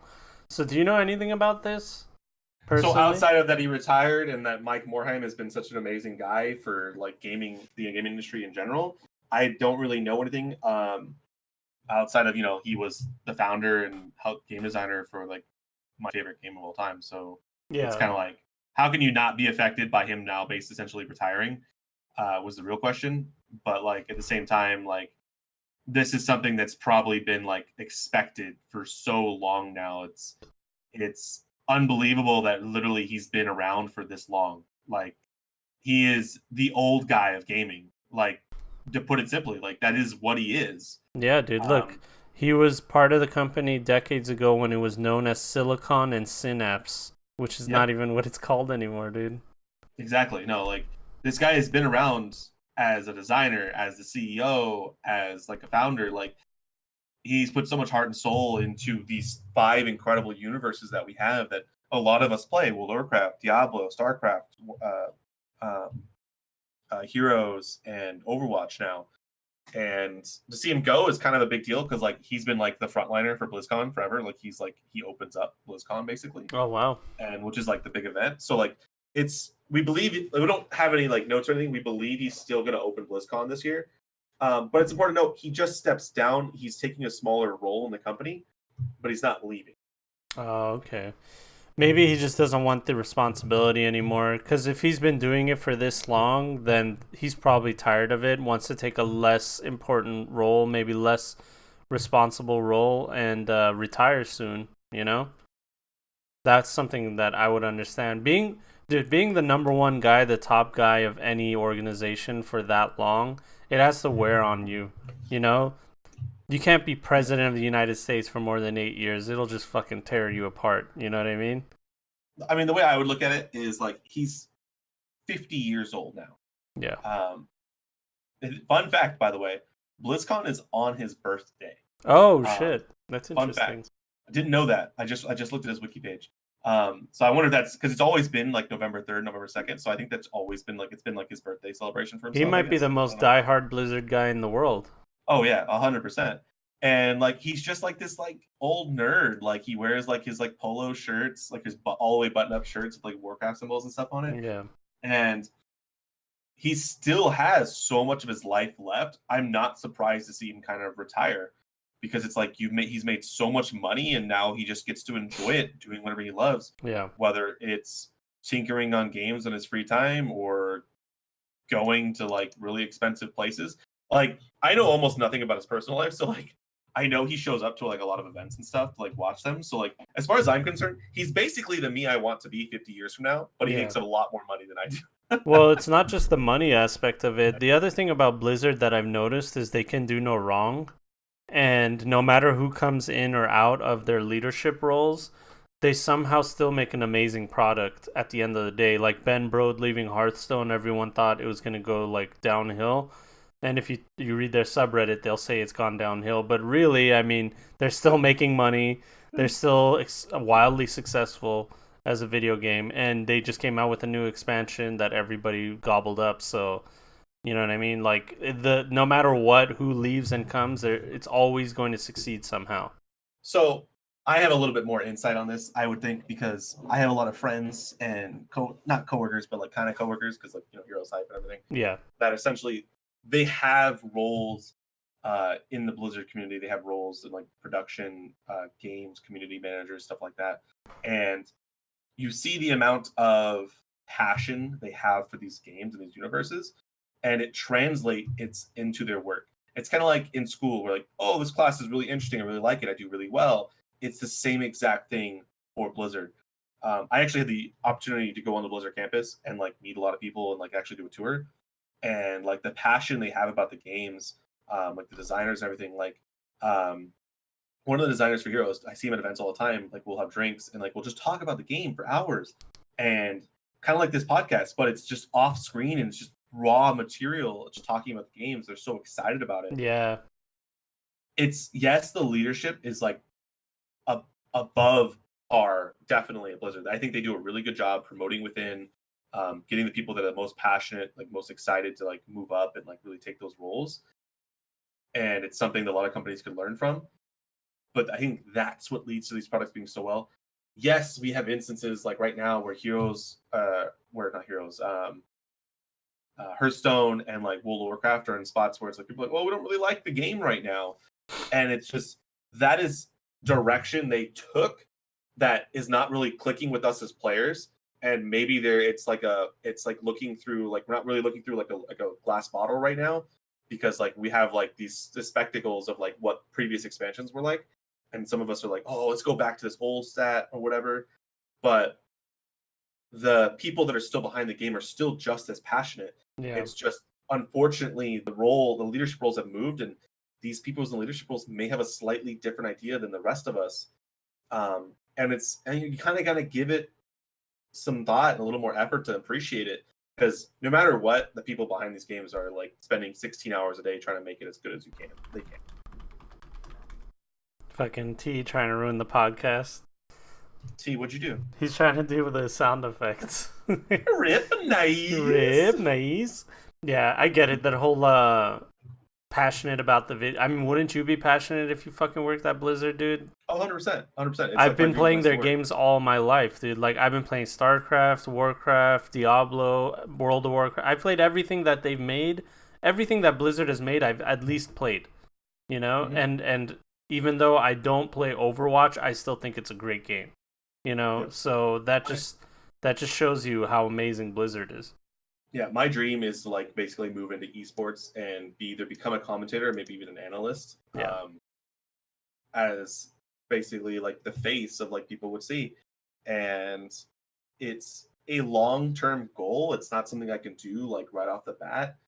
But I mean, it's definitely something I really want to do. It's just, it hasn't happened yet, obviously, because I'm not the most popular person, but I definitely have some popularity now. I don't know how much, but it's just over time. I hope people enjoy the cast, but it's definitely something like you need to build that following in order to be noticed. I feel like it's one of those things where it's also luck, where like somebody will be leaving and they'll need to fill a role, or like someone's not available and they need help, and like if you're there and you're around and you're in the conversation, that's good for you, you know?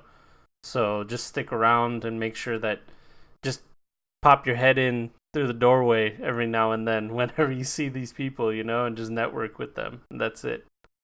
But I love you, but I've drinking 3 water bottles and I need to get another one and take. Yeah, go take a piss. It's okay. I'm going to move on to the next piece of news anyway. So let's see. Next piece of news. Okay, Netflix is planning exactly.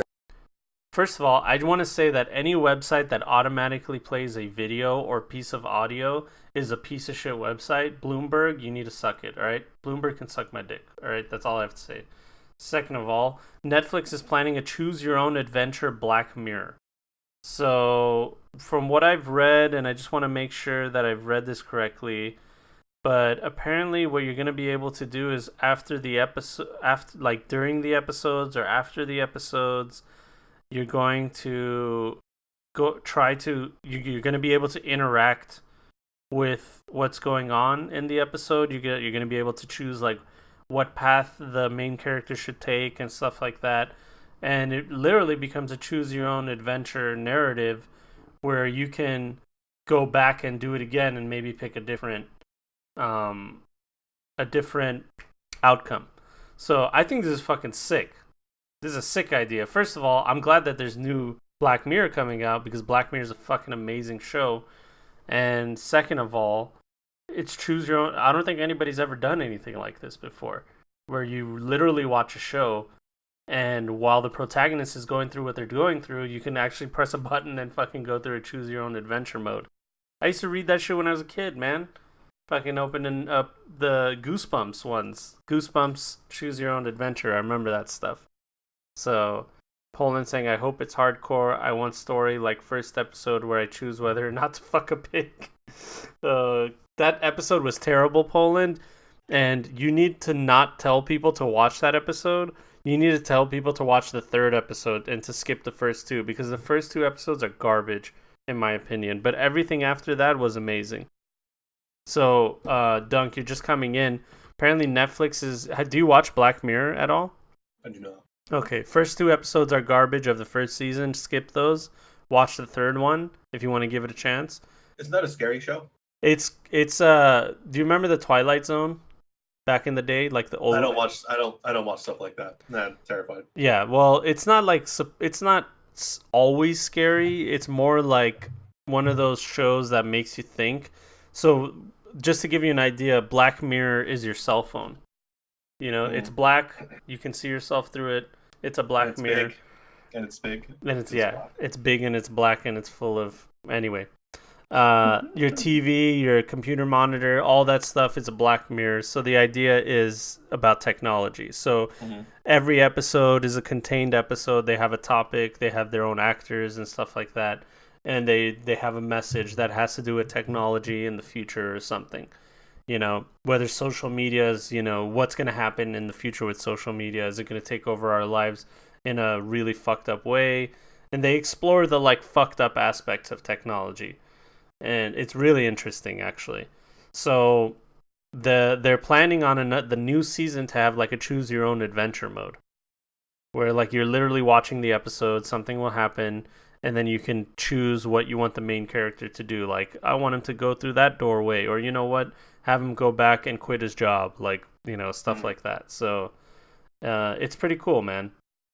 You know, but it's not just that. T is saying it's a dark reflection of technology. What if this technology existed? What if we review people's memories? Yeah, and creepy inventions. Like, there was one where they would take all your social media posts, and after you die, they would compile all of it into an AI and make an AI robot out of you and send it to your loved one, so that loved one can have a piece of you. But the problem is, on your social media, that's not who you are. That's who you want. Super fake. Yeah, it's a fake person. So like, she's crying because her boyfriend is actually alive, and she's like, "Oh my god!" Like, imagine you lose someone, and then they're like at your doorstep. You know? Yeah.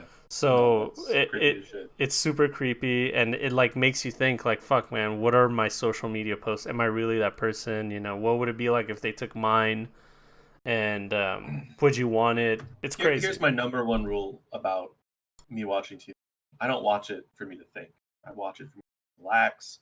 So I don't watch scary and I don't watch thrillers. I watch maybe action, but it's usually a comedy, like Deadpool. It's an action comedy. I do not watch television to make myself think. I play video games to make. Well, I feel you. I totally get that. There's also trash TV that I watch because of my wife. She introduced. It doesn't make you to think it. though. It's just really easy to be like, I'm superior than them, and that's always a good feeling, dude. Yeah. Like watching Jersey Shore, I'm like, dude, I'm way better than that guy. I fucking love Jersey Shore, right? Hell yeah, dude. I bet you fucking do. Hell yeah. I watch the shit out of Jersey Shore, dude. I don't give a fuck. Those are my guilty pleasures, alright, guys? Fuck off. You guys, you I guys already play knew you watched fucking Jersey Shore, which is why I used it as my example. you pieces of shit play waifu simulators. Don't fucking judge me, all right, for watching Jersey Shore, all right. Anybody that plays those fucking anime waifu simulators needs to I mean, fucking. it was asking you earlier about some sex games, so I I think you cannot may be confirm playing or it, dude. deny. All right, I'm just saying, that's dude. just some bullshit. All right, that's just some Kotaku in Oh action, man. dude. All right. Oh man. So I'm excited about this Black Mirror. If you do want to give it a shot, I would say watch the third episode. Don't listen to Poland. In chat, he told me to watch the first episode, and he said that's the best one. It's a terrible fucking episode. It's stupid. It doesn't make any sense. The message was dumb. I want story like the first episode where I choose whether or not to fuck a pig. Yeah, exactly. The plot of the first episode is whether or not the president is gonna fuck a pig on live TV to save a life.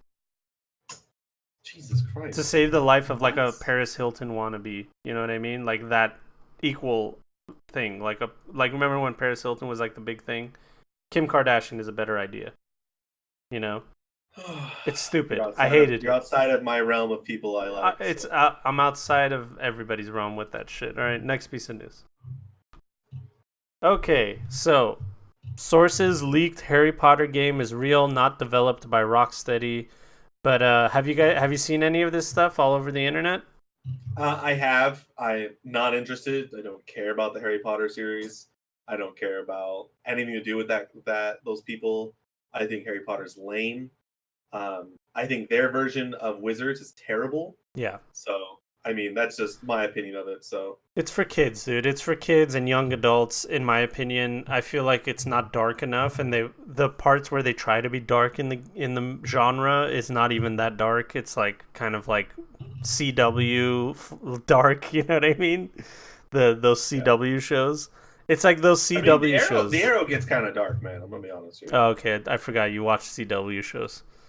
I'm about to shit on them, and I forgot that you're one of the ones. The Flash one sucks. The Flash one sucks, but I feel like the Arrow gets pretty dark sometimes. So let's see if any mirrors are still available because they've been taken down. So apparently it was leaked and it was all over the place. I think that Warner Brothers wanted it to be leaked because maybe they thought it would drum up some kind of controversy. People will talk about it. But I took a look at it. It just looked like a well-produced game. You know, the graphics were pretty cool, set in the Harry Potter universe with spells and dying and killing and that kind of stuff is in there. And character creation. So if you ever wanted to make your own little Hogwarts little wizard, you have the chance to do it, you know? That's it. I think Warner Brothers has been kind of going all in on this like, dark universe kind of nonsense. Like even with their movies and stuff. And I don't think they're doing as good of a job as like the Marvel Studios with like all their different IPs. No, they're not. So, you don't have to think about it. It's a fact. I think it's kind of the same thing with their games too. Their game division kind of sucks too. So yeah, I don't know. Warner Brothers kind of like, I feel like, stick to your Saturday morning cartoons, and even then maybe you should improve some stuff because the new Teenage Mutant Ninja Turtles suck. They suck, dude. They sucked. And I named my son after one of them, dude. And you think that I want him watching that stupid show? Nope. They made. Dad, why'd you name me Donnie? Oh well, there's this really cool turtle named Donatello. Let me show you this live action movie that was boss. Dude, that was the shit. Okay. That's a good animation to live action creation right there. Man. Thank you. The original Teenage Mutant Ninja Turtles, dude. That's just the shit. It's a really good movie. I can sit down and talk about it for hours. Okay. First of all, if you think about the fact that they're teenagers, everything in the movie makes sense because they're Teenage Mutant Ninja Turtles. All right. That teenage part people forget about all the time. They think they're like these badass, like, you know, older gentlemen. They're not kids. They're not kids either. Because I think that's what a lot of the newer stuff is. A lot of they're just little kids. No, they're teenagers. Teenagers, dude. That means they're little angsty assholes.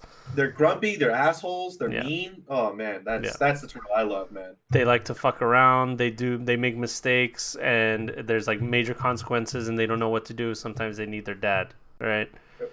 So exactly. I love it. All right, next piece of news.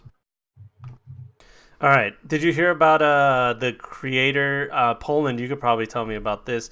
The author of The Witcher is suing the shit I did hear about this. out of CD Projekt Red. I don't know exactly how it works legally in Poland, but apparently what he's telling them is, hey, you guys made a lot of money with my Witcher, and I feel like I deserve more money than you guys have given me. So they previously had an agreement for the copyright for the Witcher series, and they settled it, signed a contract. Go ahead, do what you got to do. They made 3 games and a bunch of expansions and DLCs. And then after all that, Cyberpunk's about to come out. This motherfucker comes back and he says, you know what? I want $16 million. So what I do know is that from things that I've read, that the creator of the Witcher series, most people say he's kind of a piece of shit. And he's only said negative things about CD Projekt Red, even though they've like sent his IP like up to the stratosphere as far as coverage.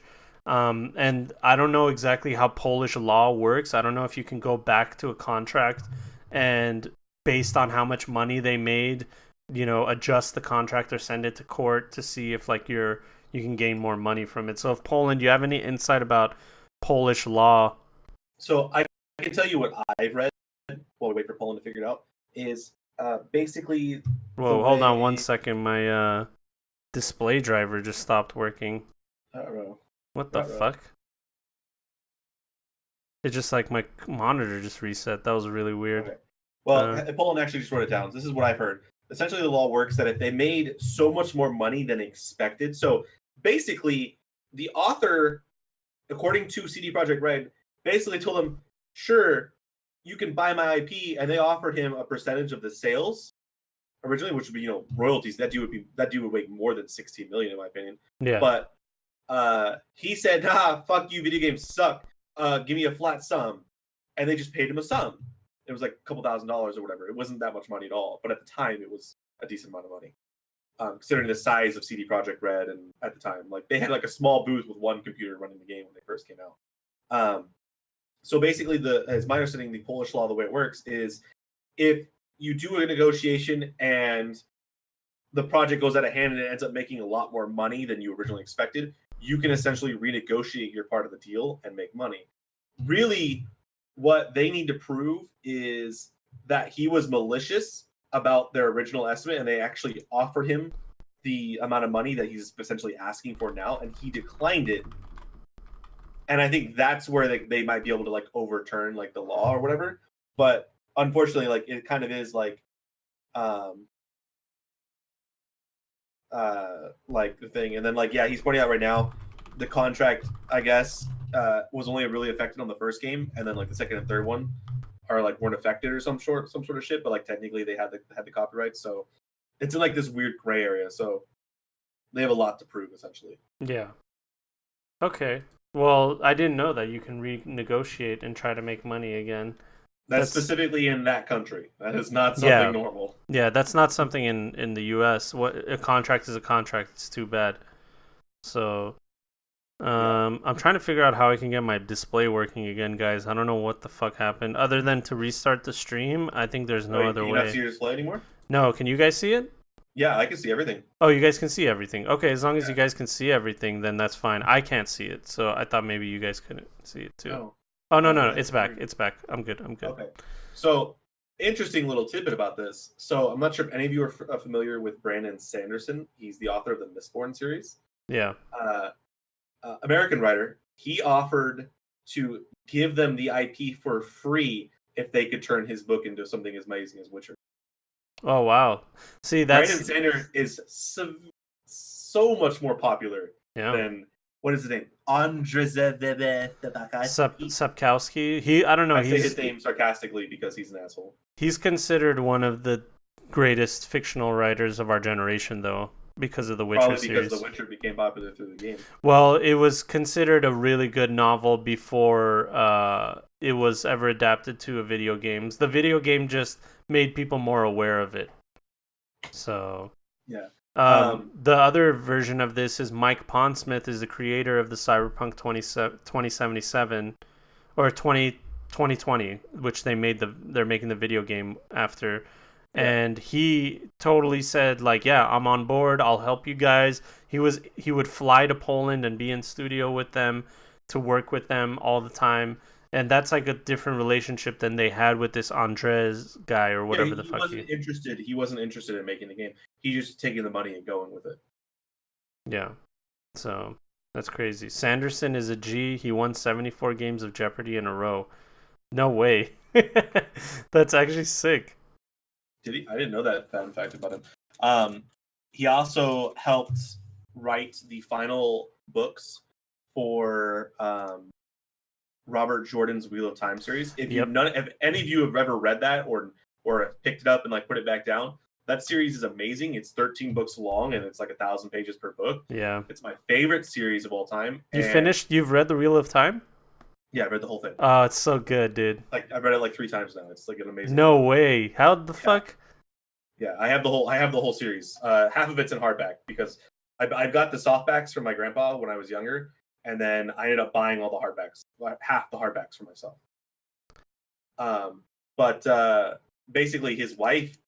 I'm not sure this is in your news section. It might not be, but his wife is now allowing them to create a Wheel of Time series. Oh, it's already greenlit on Amazon. It's coming out. Yeah, it's already being worked on. It's fucking awesome, dude. Yeah, can't wait, super dude. Excited about that. I hope it turns out really well. It has to, dude. They can't fuck around. After Game of Thrones, you can't fuck around anymore. If you're gonna do it, you got to do it really well. Especially Wheel of Time with that magnitude and that how epic it is. It's gonna be the new Game of Thrones, but Amazon is gonna have the IP. You know? Yeah. So Poland is saying there's a TV series, and Andre was skeptical. So it sounds like the original contract, he was kind of like he felt like he was shafted. And now that it's made all this money with his IP, he's like, dude, I deserve more than this. The thing is, he took a flat fee. In the United States, he would be done. But in Poland, you can renegotiate, I guess. So good for him. I don't know. People are saying it'll halt the development of Cyberpunk, but I don't think so. I think that CD Projekt Red is making so much fucking money, dude. They're probably the most successful thing to come out of Poland in a really, really long time globally. So I think that they're making a lot of fucking money that they can handle shit like this. So I don't know. No, it's absolutely amazing. By the way, I'm looking at that Fresh Prince wrote about him winning 74 games of Jeopardy in a row. It wasn't Sanderson. It was his roommate, Ken Jennings, who did it. Oh. Yeah, so it wasn't Sanderson that did it. It was some dude named Ken Jennings. He looks like the kind of dude that would win Jeopardy 74 times in a row. Poland says, and it's EU law, I believe. Well, either way, whether it's Polish law or European law, European Union law, it's a way for him to renegotiate, which is pretty insane, dude. So CPR should just put out a GoFundMe for 16 million. No one wants to pay that. GoFundMe paying this asshole. So yeah, next piece of news anyway. That's what's happening. We'll see how it goes. Tencent Telltale Games has finally found a video game company that will be able to finish their Walking Dead series. They said that they weren't going to leave the fans high and dry. So Skybound Games is going to work with them to wrap up the final season of The Walking Dead. Let's see, Skybound Games. What do they make? It sounds very familiar. Let's see, where are you, dude? Skybound Entertainment, Wikipedia. Robert Kirkman is the founder. That guy sounds and David Alpert, so familiar.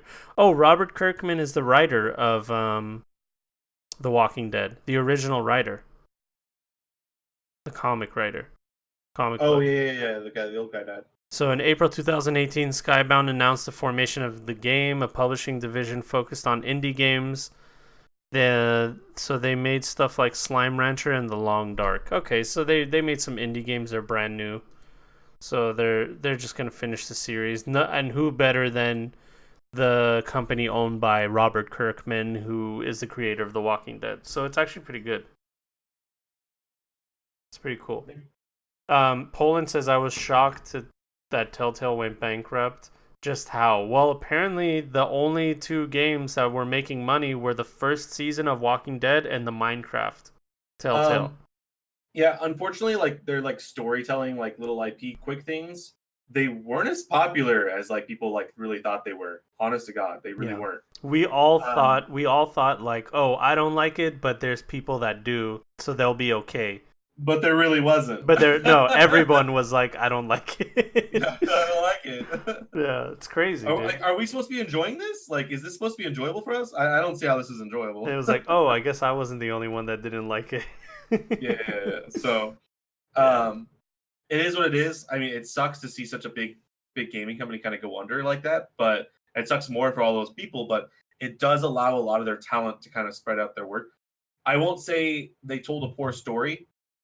I just think the way they were telling stories and like making those like their own separate games wasn't necessarily the smartest idea. Yeah. Um, but I do say that gives a lot of talent of story making to a lot of companies that maybe don't do it as well, or companies that do it well but now have that extra talent. Yeah, For dude. features. The way I found out about it was Blizzard's job posting. They were like, anybody affected by this layoff, Oh come. yeah, they're like poaching people hardcore. Are They're you like, no, no, kidding no, no, me? no, no, no. Ubisoft did too. Everyone's doing it.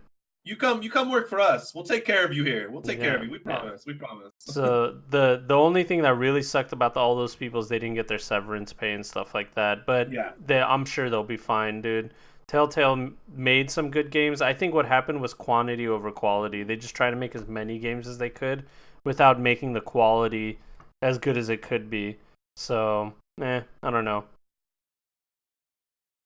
I saw Elohim play, and he made a point not to press any buttons while playing Telltale Batman, and 9 out of 10 times you don't need to do anything. The game played itself. Oh, that's terrible, dude. That's so bad, dude. Because I've been in those situations in the game where it's like you have to make a decision, and it even tells you no decision is a decision, too. Like, you don't have to do anything. So if it just plays itself, it's just like you're watching a movie. A really long movie. Yeah. All right. Well, that's that for them. So if you guys are waiting for the wrap up, there it is, which I doubt anybody is. Last piece of news that should shock you. Tencent is using facial recognition to check Thanks, users' Bugsy. ages in Honor of Kings. Can you believe that, dude? I'm sorry. I got annoyed by your use of clickbait. What? Oh, this should shock you. This news will shock you. Donnie, are you shocked? That's actually like why? Like that's I mean, I understand like they're trying to get more feedback on like their audience, but like man, that's like super creepy. Apparently, it's their top. It's a top mobile game in China, and Tencent. First of all, Tencent has so much fucking leeway. They can do whatever the fuck they want. They have the government in their pocket, dude. Oh So yeah, dude, if they, that company is the Bill Gates of like that country. Like yeah, and if they want to take away your privacy and act that way, they can just do it, dude. And they're gonna do it. Yeah. Like so like I'm reading a little bit about it now, and I see kind of like what they're trying to do with it. That doesn't mean I like it. It doesn't mean I think it's a good idea. But I do understand how it kind of helps them fix another issue that they've had with people basically saying, "Oh, you guys are the reason like kids are addicted to games." And think about Steam, for instance. Are you over 18? Yes, I was born in this year on January 1st. You know, I know, and they even said those age gates. They have to. The government makes them like you can't bank that information. Like you can't do it once, and then like Yeah. Steam has it. You have to do it every fucking time. So Yep. they said it's Yep. not us, dude. It's the government making us do that. Well, I think Steam is coming out with a way to like make it a little bit more permanent. Or it's like so you can have so much time. It's like every 30 days you have to redo it, but you have to like fill out this form and shit, and it's opt in now, so it's weird. That's good. But yeah, so I get it because when you're dealing with scrutiny over like, oh, you're causing people to be addicted to games, etc., you really want to be able to find a way like, oh, how can we control this? Well, let's just start looking at them. You don't look like you're over 12. I'm sorry, I'm not giving you any more time to play. Yeah, So, exactly. but like obviously, there's people that are baby faced and like it doesn't necessarily work every time. But I get it. I don't think that's something that should be up to a gaming company to really to stipulate. Is how long should you be able to play my game? It's like we made a really cool game. I hope you play it all damn day. Yeah. Well, the thing about it is, the Chinese government is super, like, they already banned Twitch in China.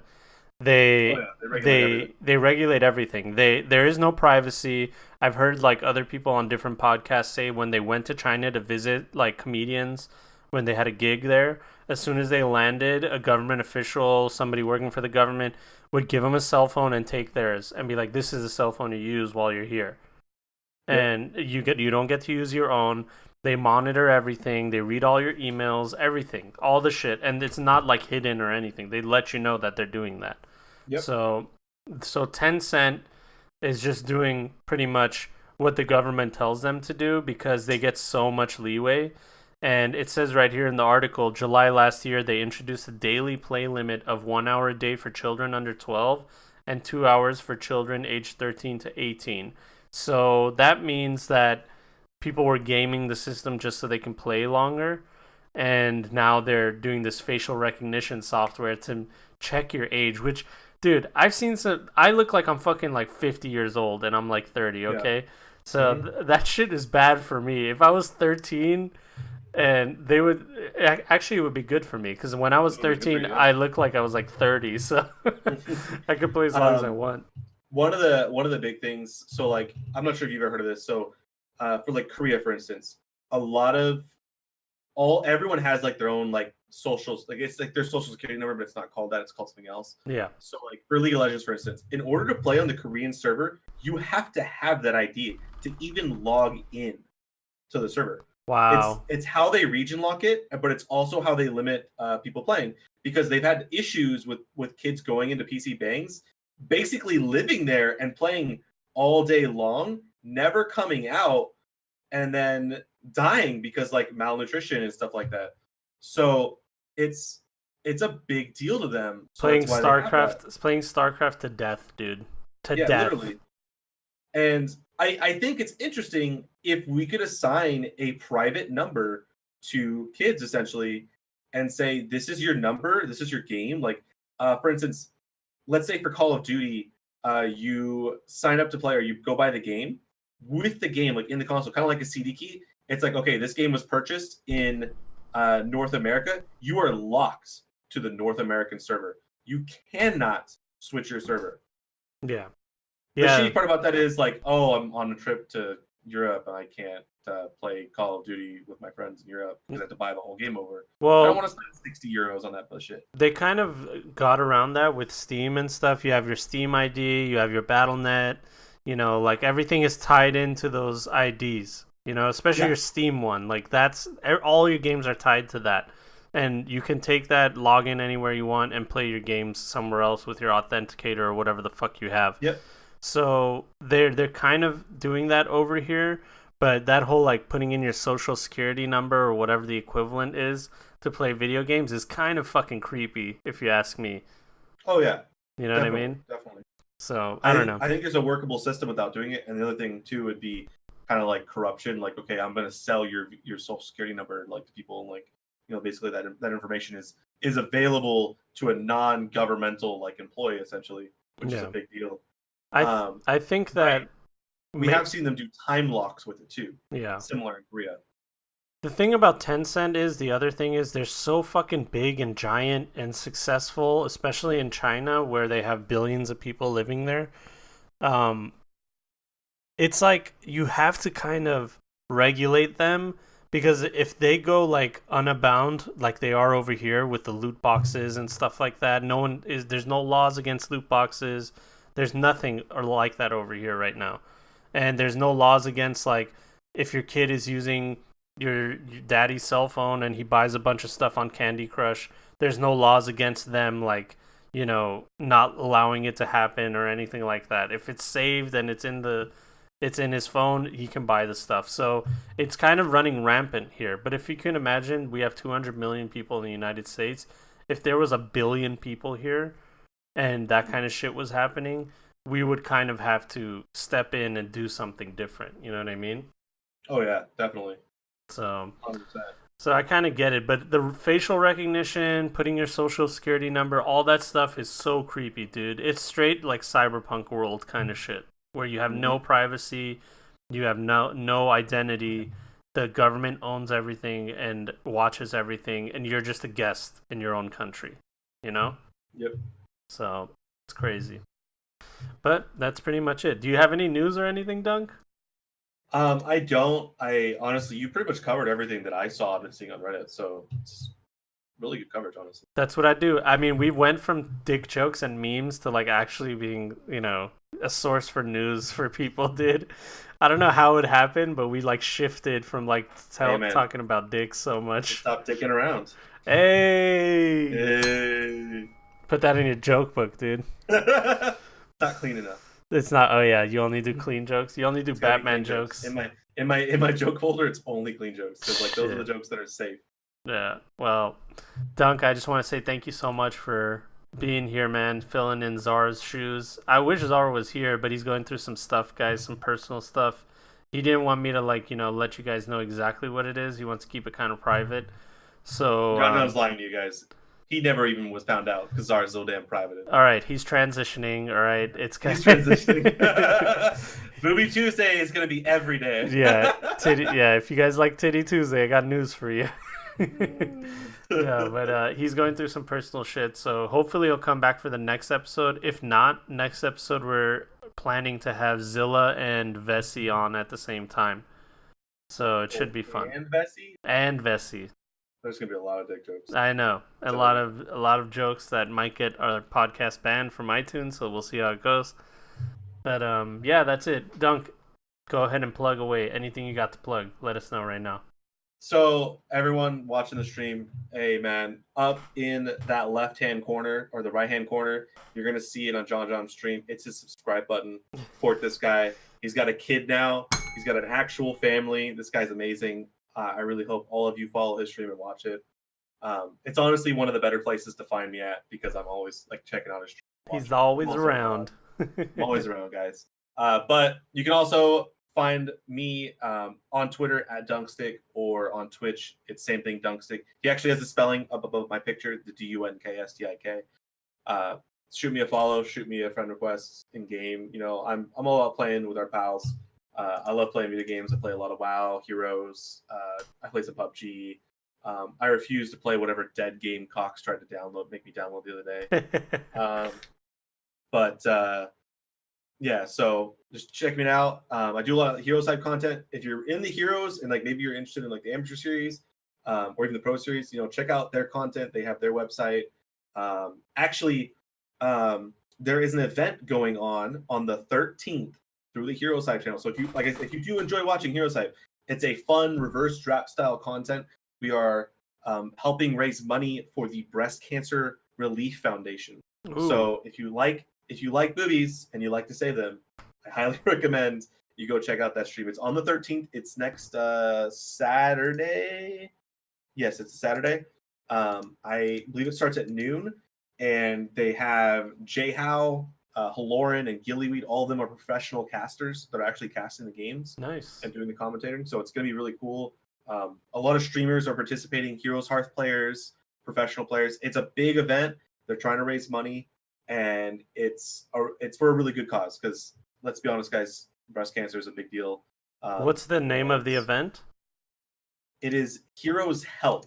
Heroes Help. That's what they're calling it. It's called Okay. Heroes Help. So just if you guys need to find information, Google Heroes of the Storm, Heroes Help, or Heroes Hype, and look for all that information. Dunk, do you guys have like a schedule on when you guys cast and stuff like that, or is it just whenever the games go on? We pick out new casters every week, so it's not necessarily all Root Dunks. This is Dunk's week to cast, or it's whatever. It's people sign up, and whoever he really picks, he tends to rotate it a lot, but it's not a strict rotation. So there's been weeks where like I stream one week, don't stream, and then stream another week. Yeah. And sometimes it's just based on preference. Some of us don't like to cast with each other, or like it doesn't work out, or like he has 5 play-by-play signed up but only 1 color, so yeah, that color gets picked no matter what, but play-by-plays kind of get to fight over it. So yeah. But yeah, that's where you can check me out. That's where I am most of the time if I'm not here. So that's it. Like I said, shoot me a follow. That's it. For me, Wise and Sassy Podcast, you guys can find that on iTunes. You can find this one on iTunes too. We're on the iTunes store. So like if anybody asks, just tell them to look on their podcast app on their iPhone, and we're there. And you used to have to type in the Point and Click podcast to find our podcast, but I recently checked, and if you type Point and Click in the search, or Wise and Sassy in the search, or something similar, you'll find it. We've done enough episodes now where we're actually in the fucking algorithm. So thank you for that. That's great. But other than that, guys, my stream schedule is all kinds of fucked up because I have a newborn. So hopefully I'll be able to get back on track. We finally got him sleeping kind of on a schedule. So we're waking up around 7 or 8 in the morning and having like energy. So that's the situation for me. I'm going to do all that. And that's it. Everybody, thank you so much for joining us. Dunkstik, all of you guys. You're all sexy. Love you. Dunk, can you burp on command, by the way? No, I can't. Fuck. It's not I one of can't my either. skills. Sorry, guys. I can't do it. I'll try. Hold on. No, I can't do it. Nope. That was Nope, I can't burp terrible. on command. That was terrible. All right. Sorry. Can't do Czar's call out. New podcast. New podcast. All right. Love you guys. See you next week. Bye.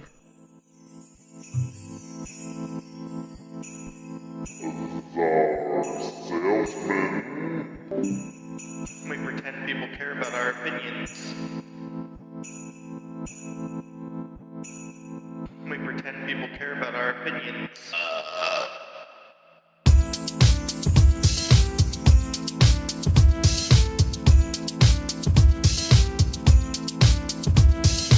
They're just a couple of good guys. Virtue signaling their life away.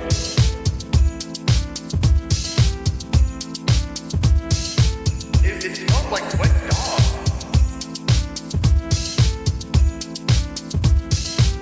We pretend people care about our opinions.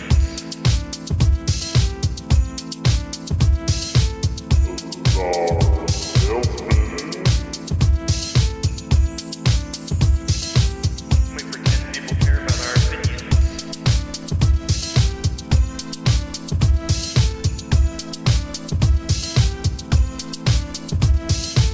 Ladies and gentlemen, welcome to the Point Click Podcast.